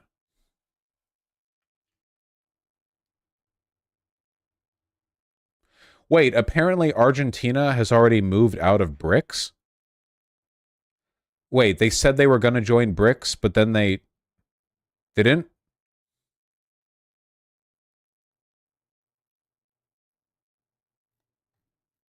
Okay. I didn't realize that was on the table. Hold on.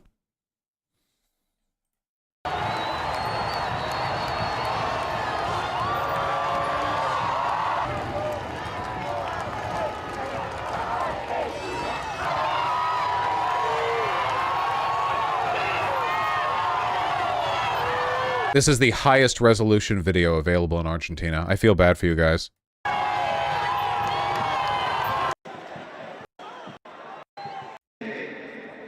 I assumed because this was AP News that there would be some commentary, but you know. Wait, I saw a better video there. Give it to me. Here we go. El Estado Nacional no va a licitar más obra pública nueva y va a cancelar las licitaciones aprobadas cuyo desarrollo aún no haya comenzado. Como dije antes, no hay plata para pagar más obra pública que, como todos sabemos, muchas veces termina en los bolsillos de los políticos y los empresarios. El tipo de cambio oficial va a pasar a valer 800 pesos para que los sectores productivos tengan los incentivos adecuados para aumentar su producción. Vamos a reducir subsidios a la energía y al transporte. Pero como todos los argentinos ya se habrán dado cuenta, estos subsidios no son gratis, sino que se pagan... Dude, they are so fucked, man. Holy shit. For non-streamers, speak the words. This is the Minister of Economy, and he's basically saying, okay, we're having the value of the peso relative to the US dollar, and we're also going to make transportation more expensive, and everything is bad. Con inflación. El presidente nos ha pedido que pongamos foco fundamental en la gente que más puede sufrirlo, ya que lo que vamos a hacer es aumentar, duplicar el plan de asignación universal por hijo y aumentar en un 50% la tarjeta alimentar. Es decir, vamos a estar durante... In other words, we are going to be worse off than before for a few months. Peor que antes, particularmente en términos de inflación. Y lo digo así porque, como dice el presidente, es preferible decir una verdad incómoda que una mentira confortable. So, again, my understanding, and I'm not an econ fucking wizard, is that for most countries, the relative value of their currency is basically determined by how much of their currency is worth $1 US. Because we are the global reserve currency, we are the biggest fish in the pond economically. Basically, all value is weighed relative to the worth of the US dollar. So, by saying a US dollar is now worth 800 pesos rather than 400 pesos, what Milei is doing is incentivizing foreign investment and exports, any kind of trade like that, because now if an American, buys anything or exchanges money or whatever, any economic engagement between dollars and pesos, now the dollar haver, the American, literally gets double the value. Yeah, it disincentivizes imports. Now, this is great if you're a foreign company that's looking to get money out of this, by buying Argentinian exports or whatever. It's great if you're not in Argentina. However, it's not so great for the people there. It's done for exporting companies mainly, especially. Yeah, I guess I should say it's good for foreigners, and it's good for the corporations in Argentina that are wealthy enough to export their goods. Because now the US dollars they get by selling their stuff are worth more in Argentina. Like, if you're a big corporation in Argentina and you sell 1 million USD worth of stuff to an American company, the 1 million you now have is worth twice as many Argentinian pesos. It is essentially a move that massively enriches the wealthy, and that's it, to the expense of other people.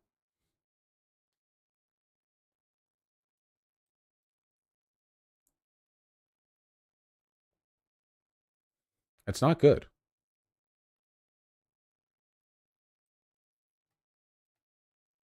Oxford Economy has made a harsh analysis of the Caputo plan. It says that Argentina will default in 2025. Holy shit. Reserves will run out and the fiscal deficit will rise again after falling 2.3% of GDP next year.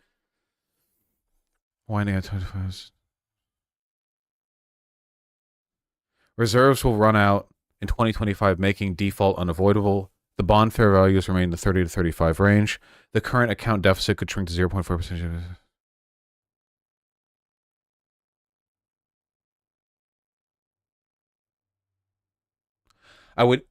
I would need to know more to comment on how I feel about this, but this seems quite bad.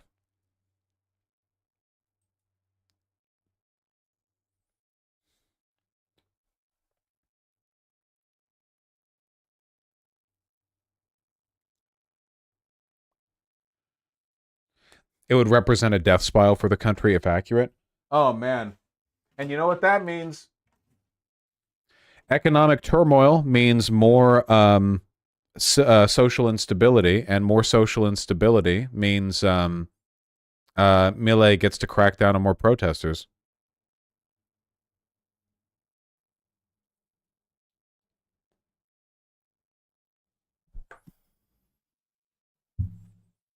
How does a leader just change the value of their currency relative to the dollar? Oh, you can do that. Yeah. Why don't other countries do that, Lamau? Cool. There are consequences to doing it. You favor some groups and disfavor others. You can do that if you want to, and it does happen, but there is a kind of market equilibrium, which is determined by a very complicated set of factors, and if you fuck with that equilibrium, there are usually negative outcomes. We will see negative outcomes. Well, guys, look on the bright side. Milei might burn the country to the ground before it has a chance to default.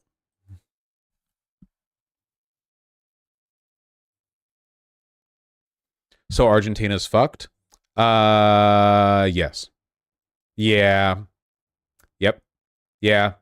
Sorry, guys. I thought there was a chance that Milei might chill out significantly and kind of make an effort to sort of stabilize in conjunction with investment from and to larger economies to, you know, chill out a little bit. It's possible that things would have gone that way if the economy wasn't already as fucked as it is. Maybe it was never on the table. But yeah.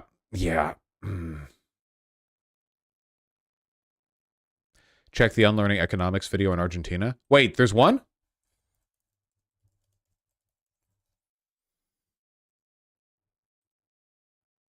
Where?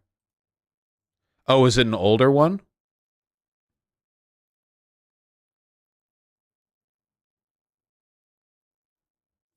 You haven't watched him in forever? Well, his last video was 2 months ago. Which is the Argentina one?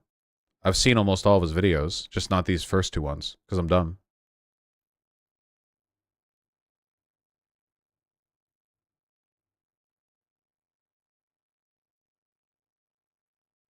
His Argentina stream? Oh, you mean a stream? But not a video? This is a different channel. Okay, well, I'll sub to this channel. Beep. Javier Milei's nonsensical economics make me tear out my remaining hair. Well, that's not a lot of hair on learning economics, but okay. I'll take a look at that video. All right, let's end this segment. It's pretty depressing. Yeah, I just don't know.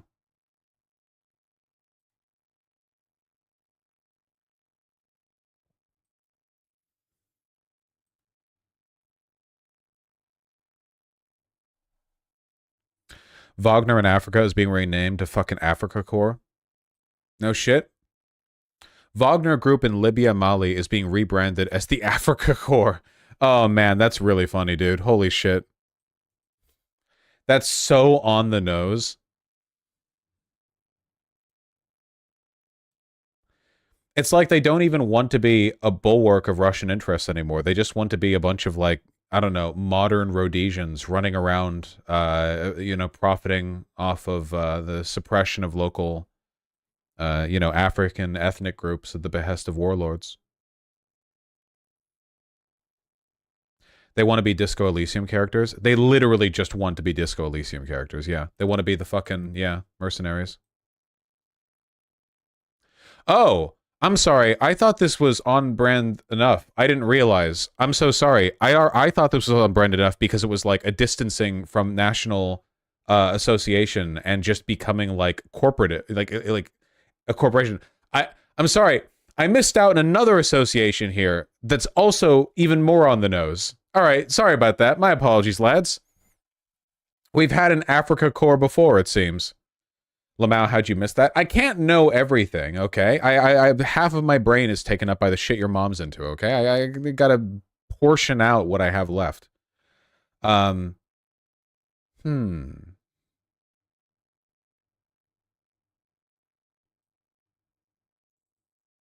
it's a long list. Rommel. Heard rumors about this guy. Not a good guy, is what I've heard.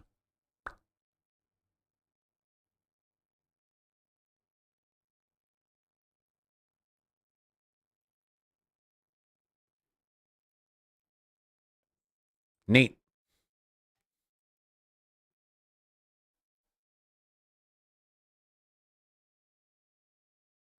Rommel did do a little trolling against Hitler. That's because he was just a tank autist, okay? Rommel was like a train guy, except with tanks, you know? Not to say he was any morally better, you know? The only problem that Rommel had with Hitler is that Hitler's stupid bullshit got in the way of his beep-beep tanks, vroom, vroom, like that, you know? He was not like a better guy or whatever. Rommel's a bit harder to study because Verabus glaze him constantly. Yeah, it's, you know, it's fucking monster just as well.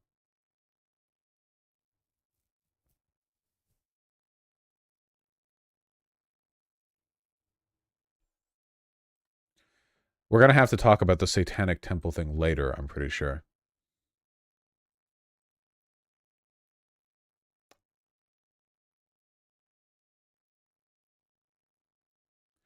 Wagner literally spray painted swastikas all over Libya.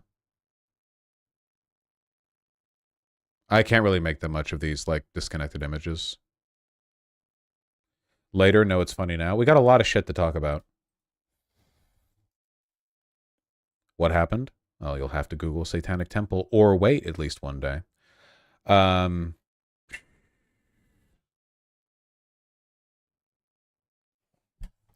You know, we already had that big Pornhub section, so this feels a little bit redundant, but I still feel like it's important to touch on.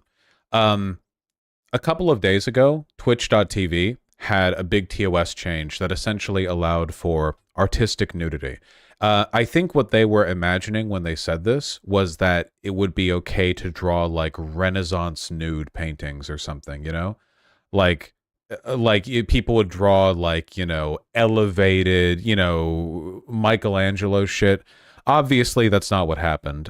Pretty much immediately, people started just drawing porn on Twitch. You know, that you couldn't draw sex, but yeah, tasteful pinups, right? No. A lot of hate has gone specifically to one Twitch TV VTuber who did this like mommy dommy like armpit worship fetish thing, and she had a naked model rig lined up pretty quickly too, mind you, with like porn images. Pyrel implicating oneself, are we?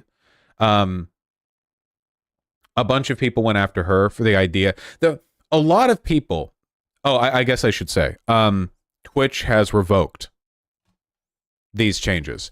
Now, I want to say a lot of things, actually. First of all, Twitch went about this in an unbelievably stupid way. Twitch said they had plans to change the way the site hid content so that if you were doing anything sexually explicit, it would not be shown on the default search page. For some reason, they changed TOS to allow you to draw like naked furry porn or whatever before implementing the delisting system.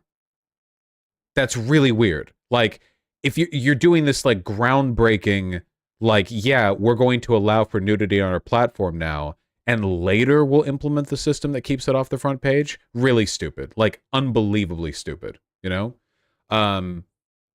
It's incredible how stupid they are. Twitch.tv, I mean. I'm sure the advertisers love that. Yeah, no kidding.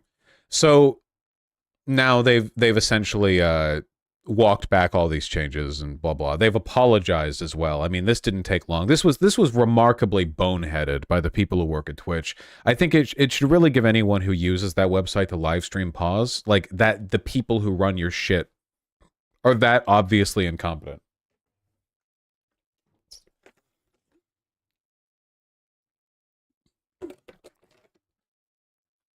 Yeah, I did it again, man. I keep thinking that the water is like half full because it normally is, but I filled it entirely before stream, so I keep going and I fucking hit myself with a blast of water, you know? Need a bib? Yeah, I guess so. Fucking baby boy over here. The water kicking my ass. Jesus Christ. I literally do this all the time. Yeah, you'd think I'd be more careful about it. I'm wearing like an easily darkened shirt, you know, whatever. Yeah, I've got a drinking problem. Yeah. Okay. So in the past, I have said that I don't like booby streamers on Twitch that much. Why? Well, the reason is not because I think that scantily clad women are bad for the minds of like young boys who are browsing through Twitch. The reason I don't think that is because I don't think that young boys are mentally damaged when they go to the beach and see girls in bikinis. I think that's a really stupid and regressive and like genuinely 4 IQ perspective, right? The issue that I have with the booby streamers is that Twitch.tv is a site that has a very mixed age range, and there being booby streamers can encourage very strong parasocial relationships that I think can fuck with the minds of young people. To be fair, adults as well. Adults fall into this, but also young people, which is who I'm more worried about. I don't think that like a 14-year-old boy on Twitch is brain broken when they see a chick in a bikini, because again, like people go to beaches. That's insane. Like, nope, that's a very dumb thing to believe.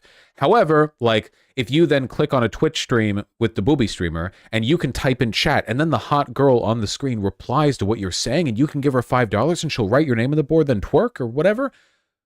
I think that it's kind of weird to facilitate like explicitly sexual parasocial relationships on a website with a mixed age range. Now, can a kid go to Chatterbait? Yes, but at least Chatterbait is a website explicitly for pornography, you know? Obviously kids can get around like the incredibly like difficult barrier of clicking yes I am 18 or older when you go to a porn site. Lord knows I did when I was fucking 16 or whatever, I don't know. But at least in that case it's straightforward about what it is, right? I would say in a way that I feel is obvious but difficult to articulate, I feel like there's a difference in the vulnerability that a young person might have to a parasocial sexual relationship on Twitch versus Chatterbait. I think that the greater danger is on Twitch because the artifice of it not being an explicitly pornographic website, and the fact that the girl responds to you in like a not always totally pornographic way, but sometimes in kind of like a cutesy haha way, it seems like this combination of factors maybe means there's more vulnerability. Do people understand what I'm talking about? You know what you understand what I'm talking about, right? Like I've never donated to a titty streamer. Maybe I should do it more, you know, maybe people seem to like it. I don't know. They're having fun. Maybe I'm missing out. But I feel like even as an adult, if I spent enough time in the chat of a Twitch.tv booby streamer, I feel like there is a much higher likelihood of me mistaking our engagements for actual positive attention or flirtation than I would on Chatterbait. I feel like on Chatterbait, I would just be like, it's a porn thing. You know, everyone, look at all the people in chat who are literally just typing shit like boob vagine or whatever. Like, it's a porn thing, you know, whatever. But then on Twitch, it's like, you know, it's not as explicitly pornographic. The way it's constructed, I feel might give that impression a little more. I don't know. Okay. So that's my concern. Then Twitch made their change.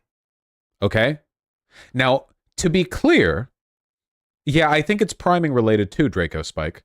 I think that you're kind of primed for a more authentic social interaction on a Twitch stream than a Chatterbait stream. I think the reasons why are complicated, but I think a lot of people might agree to some extent. Thank you, Velabel. I think there's meaning there. If nothing else, even if they're the same, let that be Chatterbait's problem. Don't bring it to Twitch, right? But Twitch made these changes. I don't actually think there's a big deal with allowing for degrees of nudity on Twitch. To an extent, I actually prefer them just doing that rather than having girls play like, you know, I'm not touching you with the TOS where they're wearing essentially basically nothing, you know? Like you might remember a little while ago, this entire drama, this whole controversy was kicked off by one woman, one porn star who was doing a stream on Twitch. Let me find the thingy. I'll find it. Here we go. Yeah, this individual. So she's wearing a tube top, but she's standing in a way that makes it seem like she's not. And as you can see, she's got her titties out. See? Like that. I feel like to an extent, I actually prefer just explicitly allowing levels of artistic nudity over banning it, but having stuff like this with people who are running up against the TOS, if that makes any sense. There's something about that yeah, I don't know. Like there's I feel like if you're gonna do that, just fucking do it, you know? Don't like try to moderate around people like carving out exceptions into rules. Just have it and then regulate it, you know? If they had done the nudity bit but had appropriate ways, like, you know, of cordoning that off to you know, not being on the main page or whatever, maybe that would have been better. I don't really know. The main thing that gets me, I guess, is that personally, I don't see the attraction in many contexts. You don't see what people could find attractive about her or this. I don't know. Yeah, I agree, Alec Gunter. It seems to me like at that point, the main issue is that you were forcing people to be dishonest. To be clear, I don't think there's anything morally wrong with doing the booba stream stuff on Twitch TV. If you're a hot girl and you're doing that, like, dude, whatever, you know? Inflation's fucked, the economy's gay, do whatever you want, you know? Make your money. I guess it just bothers me how much we dance and tiptoe around it. That's what really gets me, I guess. I don't know. I feel like we've had one fuck up and we're going to another fuck up. You know? They should make Twitch Uncensored as a separate site, or at least cordon it off. There are some people who are getting a lot of hate right now for taking advantage of the change in rules, because there was a group of people who immensely benefited from the change in rules, pretty much like that, and those were not safe for work artists. Not safe for work artists have been on Twitch for a while, but for a while, the way they've done their not safe for work art is by not drawing like the nipples until the end, which they do off stream, or they'll hide it with like censor bars that they remove on a transparency layer later. Like, it's really dumb. Yeah, you literally have people draw like nude pinups, but they have like little black bars that hide the explicit nudity, so they're drawing 99% of the image, and then like later they finish it or something. And it's these dumb artificial rule workarounds that bother me. It's an indication of bad practice, essentially. Now, they did legalize on TOS, Twitch TOS, artistic nudity, and then a lot of people started drawing like lolicon. So, you know.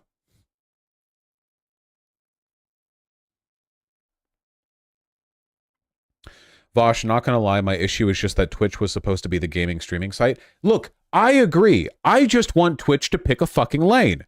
If you want to be a gaming streaming site, then be a gaming streaming site. But they can't now, can they? Because the biggest live streamers are variety or just chatting live streamers. Like, there are people who just play video games, but like Germa does lots of shit that is not just video games. There are huge streamers like Hassan or XQC or Ludwig or whatever, or Asmongold, who are not majority like video games, you know? Like Kai Cenat is colossal, and he's not majority video games. So clearly, if Twitch wants to keep, you know, it's Ludwig's YouTube now? Oh, okay, well, hey, me too. If you want to like maintain your market share, obviously you can't just be video games. So if you're video games and just chatting, then what are you then? What are you then? You've banned gambling. I agree with that. Okay, fine. So then what then? What are you doing then, right? Well, what about if a chick wants to do this in like a bikini, you know? It's the inconsistency that bugs me. I just wish they'd pick a lane. There is no way for them to pick a lane that does not hurt some people, but them deciding not to pick a lane at all does also hurt people. What do you think of the idea that allowing sexualized content incentivizes people, particularly women, to sexualize themselves for increased viewership, whether or not they want to do that artistically speaking? In a vacuum, not considering the needs of the broader platform, I don't really like that argument. I think that if people want to do that, they can. And if we have a broader social issue where people only want to watch female streamers if they have their tits out, that's a social issue, not a platform issue. There's no way for the platform to compensate for that. And I know that because like this problem is borderline universal, you know? The idea that women are primarily valued for their appearance is a long-standing historical and contemporary, you know, bias. It's all over the goddamn place, on Twitch, everywhere else, you know? You can address it to a point, but for the most part, the numbers are what they are. And, you know, I think that's a broader social issue than it is, like, whatever else. Also, to be honest with you, like, man, I know it really sucks, but I'm pretty sure that about 40% of the economy for women under 30 is sex work at this point. with OnlyFans being what it is. So, you know, you can talk feminism all you want, but you'd be pulling the rug out from a lot of people conceptually. You know? I don't know. Hey, who here knows somebody in their life who shortly after turning 18, and a woman shortly after turning 18 made an OnlyFans to help pay for college? That's you know that? That's a little bit ahead of my time. OnlyFans wasn't a thing when I turned 18. I'm pretty sure. Yeah, no, it wasn't. Though I do know plenty of OF workers now. Gosh, this is just so fucked. Yeah, it is. I'm not saying it's not fucked. It's definitely fucked, but yeah.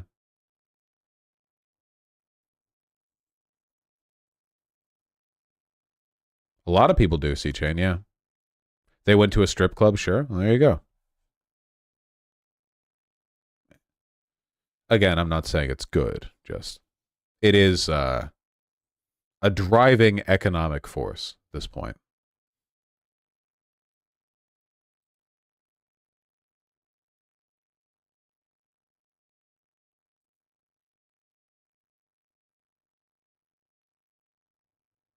Yeah, it's safer now, Malopsy.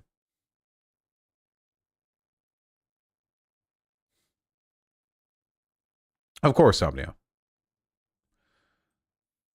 Hell of a Boss has won Best Adult Animated Series at the 2023 Cartoon Base Awards. That's nice. What does adult animated series mean? Does that mean like for adults? Or does that mean like contains adult content?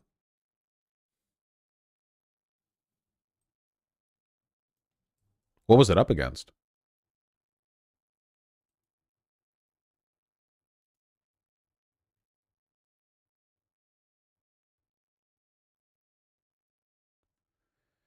Like Family Guy and shit? Okay, yeah. It's better than that. Yeah.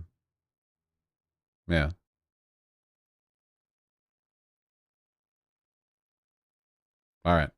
I like Hell of a Boss. I don't know if I'm going to enjoy Has Been Hotel very much. It seems like they're going a lot more twee for that one in a way that I don't think I'll like very much, but I guess we'll see. People give so much shit to Vivzy Pop. What the fuck? People are like, wow, I can't believe that she, like, they swear all the time and the swearing is the joke rather than the construction of the joke. And it's like, dog, have you watched like anything? Like it's an independently funded like auteur creative project. Vivzy Pop is not a very mature person. Her jokes are like pretty like juvenile at times. That's just the style of the show. Like, dude, let people who grew up with fucking Invader Zim have something, okay? Let us have something. What the fuck? Jesus. Why do people hate her so much? Because people like to hate what's popular. That's it. They saw a lot of popularity behind it, so they decided that's it. Genuinely, that's it. People are so fucking cringe about her, dude. Holy shit. Vosh, would you do sex work? As far as I'm concerned, this every day is sex work. You know, the scrutiny that I am subjected to from you people is greater than any gooner has ever subjected or has ever like put into looking at somebody's butthole. I feel very on display here.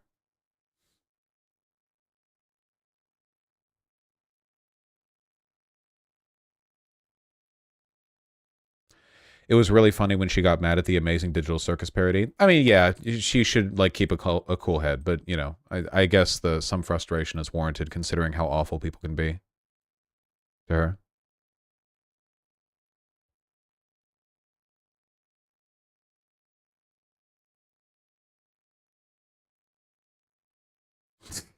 Follow Bell. Okay. Here's what I'm going to do, folks. I am going to read donations. I'm doing this because I love you, and I want to thank you for giving me money, which is something that people do to be real nice, you know? Fetterman, we're going to have to do Fetterman next stream. I'm sorry, guys. Click. No Traderman? Hey, listen, okay? With how badly he's been degrading, okay? By the time we next get to him, in all likelihood, he'll have said even more stupid shit. Oh god, what did he do? A lot of bad stuff. Valabel, Ninjas with Candy, and It's Isra. Thank you for the tier 1 subs. Ham Monkey and Noble Bow Champ, thank you for the 5 both. Really appreciate that. Is that true, Ham Monkey? Kane Fox, thank you for the tier 1 sub. Bosch says he doesn't know a single gay porn star. Guess I'll just see myself out. Wow. Kane Fox, were you on that list? I wasn't actually looking through it. Were you on that list? Wait.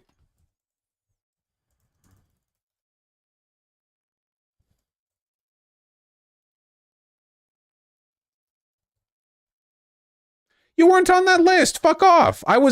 Dude, I was specifically looking through it thinking like, oh, wait, I know at least one, but I didn't see you there.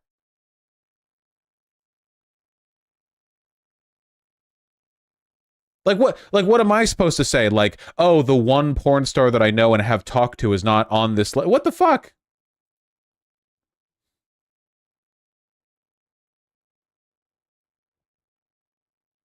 Basically. Don't you know Xander Corvus too? Yeah, but he's not a gay porn star. It was a gay porn star list.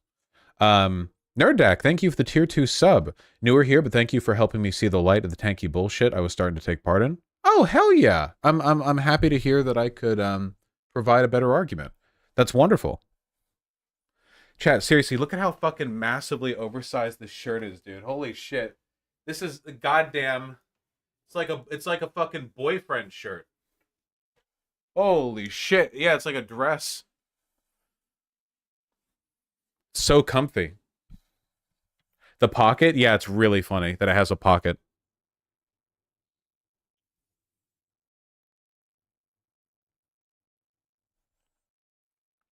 Yellow shirt look bad. I like it. I like mustard yellow. I think it's a good color on me. Gamer Girl Ooh Woo, thank you for the tier 2 sub. Nice name. Mr. Omega, thank you for the $5. I don't think that's an issue on Pornhub. Satanic Cabal, thank you for the 2 $5 donos. Chastising me for not jerking off in my bed. Nanawood with the $5. Vosh doing this David Lynch bit, but with porn instead. Now, if you're playing the movie on a telephone, you will never in a trillion years experience the film. You'll think you have experienced it, but you'll be cheated. It's such a sadness. Saying this about anal destruction like 72. That you think you've seen a film on your fucking telephone. Get real. Spectacular. Thank you. Sleepy Joe Biden, thank you very much for the incredibly kind tier 4 sub. Vosh, please help me. I'm sick. Come on, Sleepy Joe. You just got a little while longer. You just got to beat Trump in 2024 despite tanking your popularity with Democrats and moderates. Okay, good luck. Keep it up. Okay, you're doing great. Real Bucks fan and Video.movie, thank you for the 5 both. Really appreciate that. Best of both worlds, watch porn on the computer, then go to bed and jack off to the memory of the porn. That's true. Got that, you know, that high libido take, yeah. Kodos, thank you for the $5. I'm a straight brunette trans woman with small tits, and today's stream was devastating. No hard feelings, keep being hilarious. Whoa, wait, popularity of trans women was going up though. That's like a positive indicator, right? In the listing. Cats on Meth, thanks for the tier 1 sub. Rivera Life, thank you for the $10. West Virginia has nip slip at the top of porn searches because every female politician in D.C. has a staffer searching for that 24/7. Sabatru, stay ahead of it. That might actually be a slight factor. I couldn't really say, though. Solomon the Wise, thank you for the tier 2 sub. Love your streams. Get to listen to them through my hearing aid while I stock merch at Costco. Based working at Costco, based listening to me. Softest Leftist, thank you for the 5 tier 1 subs. Well, to stay on the topic of radical religious dogmatism, have some of my Sisters of Battle Army first time trying OSL painting. Oh, shit. Hell yes. Really nice, like, patina look on this one. Very fleshy. Goddamn. Costco hot dog in line for 4 hours. You know what's even better than the Costco hot dog? The chicken bake. The Costco chicken bake is so insanely fucking good, dude. People don't talk about it enough. Very rare. Thank you for the tier 1 sub. Thank you for the first time sub. What cologne do you like at the moment? You look like a wood guy. I've never used cologne. I just don't. I just naturally smell really good, and everyone who's ever fucked me tells me this, so I just don't really bother with cologne or whatever. Maybe I'll get into it one day. Megabyte. Gotcha, Tron Panda. That makes sense. Okay. Megabyte, thank you for the incredibly kind $10. Please don't tell people to not join DSA. Such words create apathy and infighting. DSA does good work. PDX DSA pass universal pre-K. I don't think that all DSA branches are bad, but a lot of them are pretty fucking worthless. And the I can only really advocate on a national level, right? Like, you know, it's... First of all, I am not creating the infighting here. The DSA has its own problems. Bosch give DSA a chance to do good.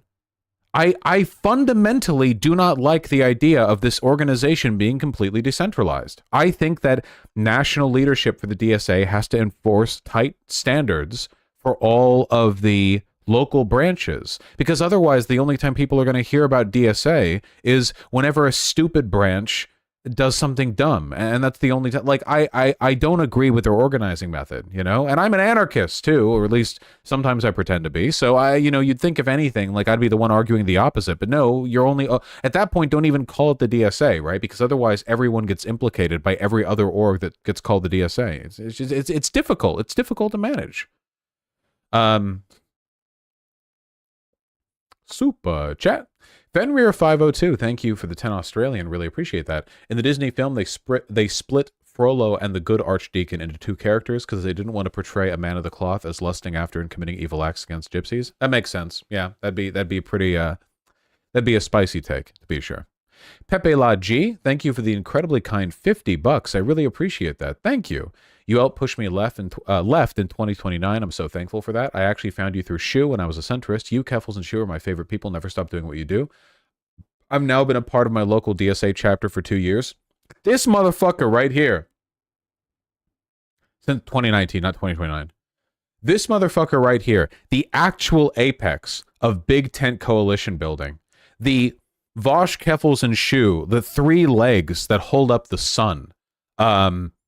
You have more power to bring people together than perhaps anyone else watching right now. Use that power responsibly, okay? Thank you very much. I appreciate that. 2 legs, 1 shoe, right? Anthony Villani, thank you for the $5. Because I'm honest and open with my friends, my lady friends have said I have the best gay friend energy and I'm painfully straight lol. Yeah, I mean, being emotionally open and straightforward is being gay as a straight guy, which is kind of an indictment of straightness, to be honest. Ada Jad with the $5. What would you do if you were approached with the opportunity to tackle world hunger, racism, lack of charity in society, even soft reparations? Approached with the opportunity to... Is this a cult? If I could fix all those things, I would. If anyone offered to fix all those things while approaching me, I would ignore them because they're full of shit. You know, guys, one thing I haven't talked to you about much before, I don't think, is the fact that one big part of being me is dealing with a lot of cultist types. Pretty often I will get emails from people saying something along the lines of, do you have a minute to talk with me? I have constructed a new political order that will change the face of this world, and I just need to get my message out there. A lot of what I do is like talking nicely to crazy people and trying to like talk them down, you know? I don't want to like accidentally cause anyone to form a vendetta or write a manifesto or whatever.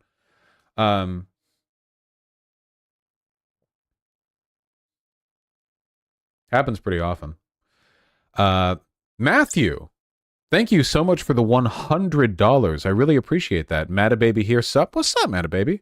Vosh, I couldn't agree more. Hetero couples engage in the song and dance, and that only makes their lives more miserable. Straight women are a handful, so I'm glad I'm bi. Please don't perish in the phantom zone. Here's $100 to get you through. Thank you. I really appreciate that. Yeah, no. To be clear, this isn't like a woman thing. I'm mostly indicting heterosexuality. Bi women are great.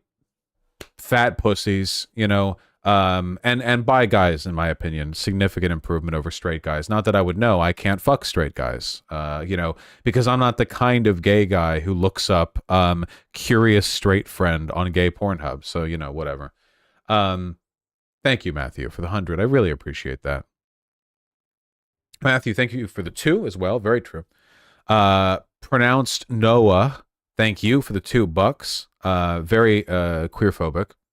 Abyss Gazer, thanks the $5. I click on the stream and the first thing I see is Pornhub stats. Look, talking about porn, sex, and relationships is politics. In fact, given that I've explained before, and I firmly defend this take, that a significant portion of politics is just sexual psychosis, with fascism in particular being almost entirely derivative of sexual insecurity, I would say, in many cases, you can learn more about politics from looking at Pornhub, end of year, like, wrapped stats 2023, than you could by reading, like, AP News. I actually mean that. It's the sociological imagination. Nothing happens for no reason. Everything that happens in like a big, like, aggregate social sense, you know, with like probabilistic outcomes, you get 1,000 people, you see what's popular, what's not. None of that is accidental. It's not just blah, whatever. If something becomes more popular or less popular, there is a reason for it. Sometimes the reasons are insignificant and uninteresting and just like, oh, it turned out that this one video did well and it led to a trend that went over and like whatever. And sometimes there's really meaningful stuff, you know? So yeah. That's why I was going over it. Pronounced Noah, thank you for the $2. True. Pooger, Sam Cedar, thank you for the $20. I really appreciate that. People are weird about cuddling. I've been with my wife for 12 years. We're both straight and I'm a foot taller than her. She big spoons me all the time. Don't let your masculinity hinge on social norms. Just love each other. Yeah, absolutely. I genuinely can't imagine like thinking that being spooned has anything to do with like masculinity. It's literally just people huddling for warmth around a fire. It's you're being weird about something so fundamental. Matthew, thank you again for the $5. I really appreciate that. Yeah, congrats on the 12 years. Pronounced Noah, thank you for the $2 donos. Thank you for the good advice. Mark, thanks for the £2. No, it's not. It's fine. SavePoint, thank you for the $2. I did use my 3DS to jerk it in middle school. Thank you, SavePoint. Jason O'Connell, thank you for the $10. Vosh, I just supported my friend and talked shit about anti-Zionism on Facebook, and they banned me in a way I've never been banned before. Not good. I can't access anything. What the fuck? You mean you talked shit about anti-Zionism in a positive way, and by they you mean Facebook, not your friend? I have no idea. Without knowing what you said, I can't really comment on it. I don't use Facebook. I don't really know what their TOS is. Good luck. Hope you're able to get the Zuck to free you. Still alive, thank you for the $10. No, I am not familiar with the dirty war in Argentina. Aren't all wars dirty? Yeah, the direction Argentina's headed in right now is very, very bleak. Melon Miller, thank you for the $10. Kanye West going all anti-Semitic, I can't talk, sorry, I'm very hungry. In the last year, reminds me a lot of how former American world chess champion Bobby Fischer tainted his legacy. Not exactly the same, but somewhat similar. Did Bobby Fischer go anti-Semitic? Is that true? Did I just never hear about that?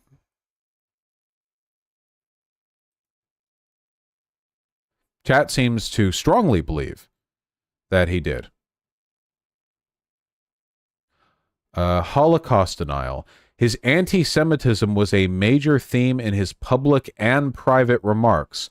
There has been widespread comment and speculation concerning his psychological condition based on his extreme views and eccentric behavior. And his parents were Jewish. Okay, interesting. All right, yeah.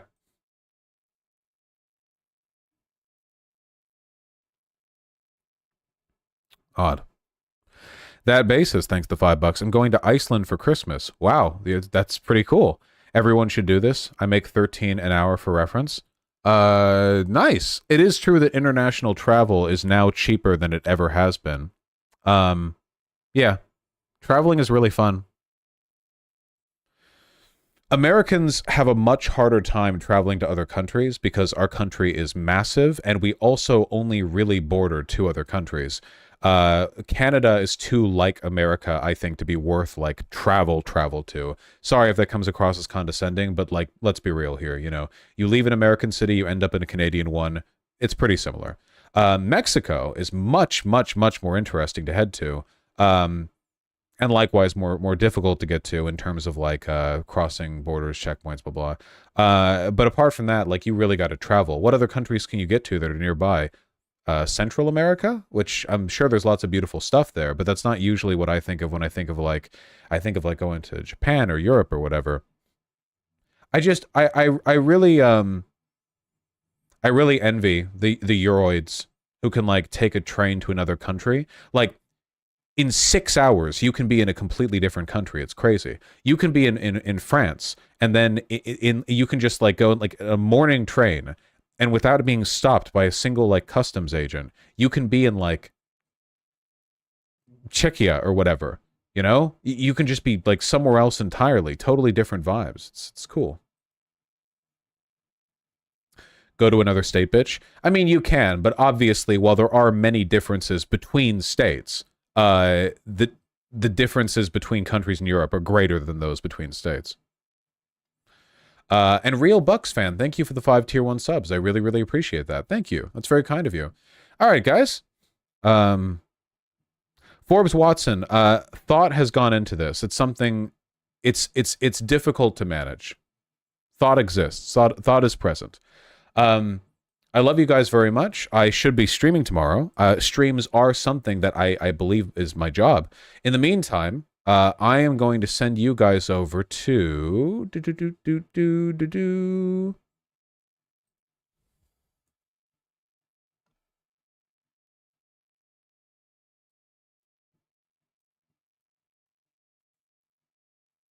I don't see any immediate public stream or political streams to... I'm going to send you guys over to Willow. Now, Willow is playing Lies of P, game stream, you know. Also, chill chat. Don't be weird over there. I mean it. Just be chill. You can be chill, can't you? But Willow has only ever been kind to me when I popped in, so... Go on over, be nice. Take care. I'll see y'all soon, okay?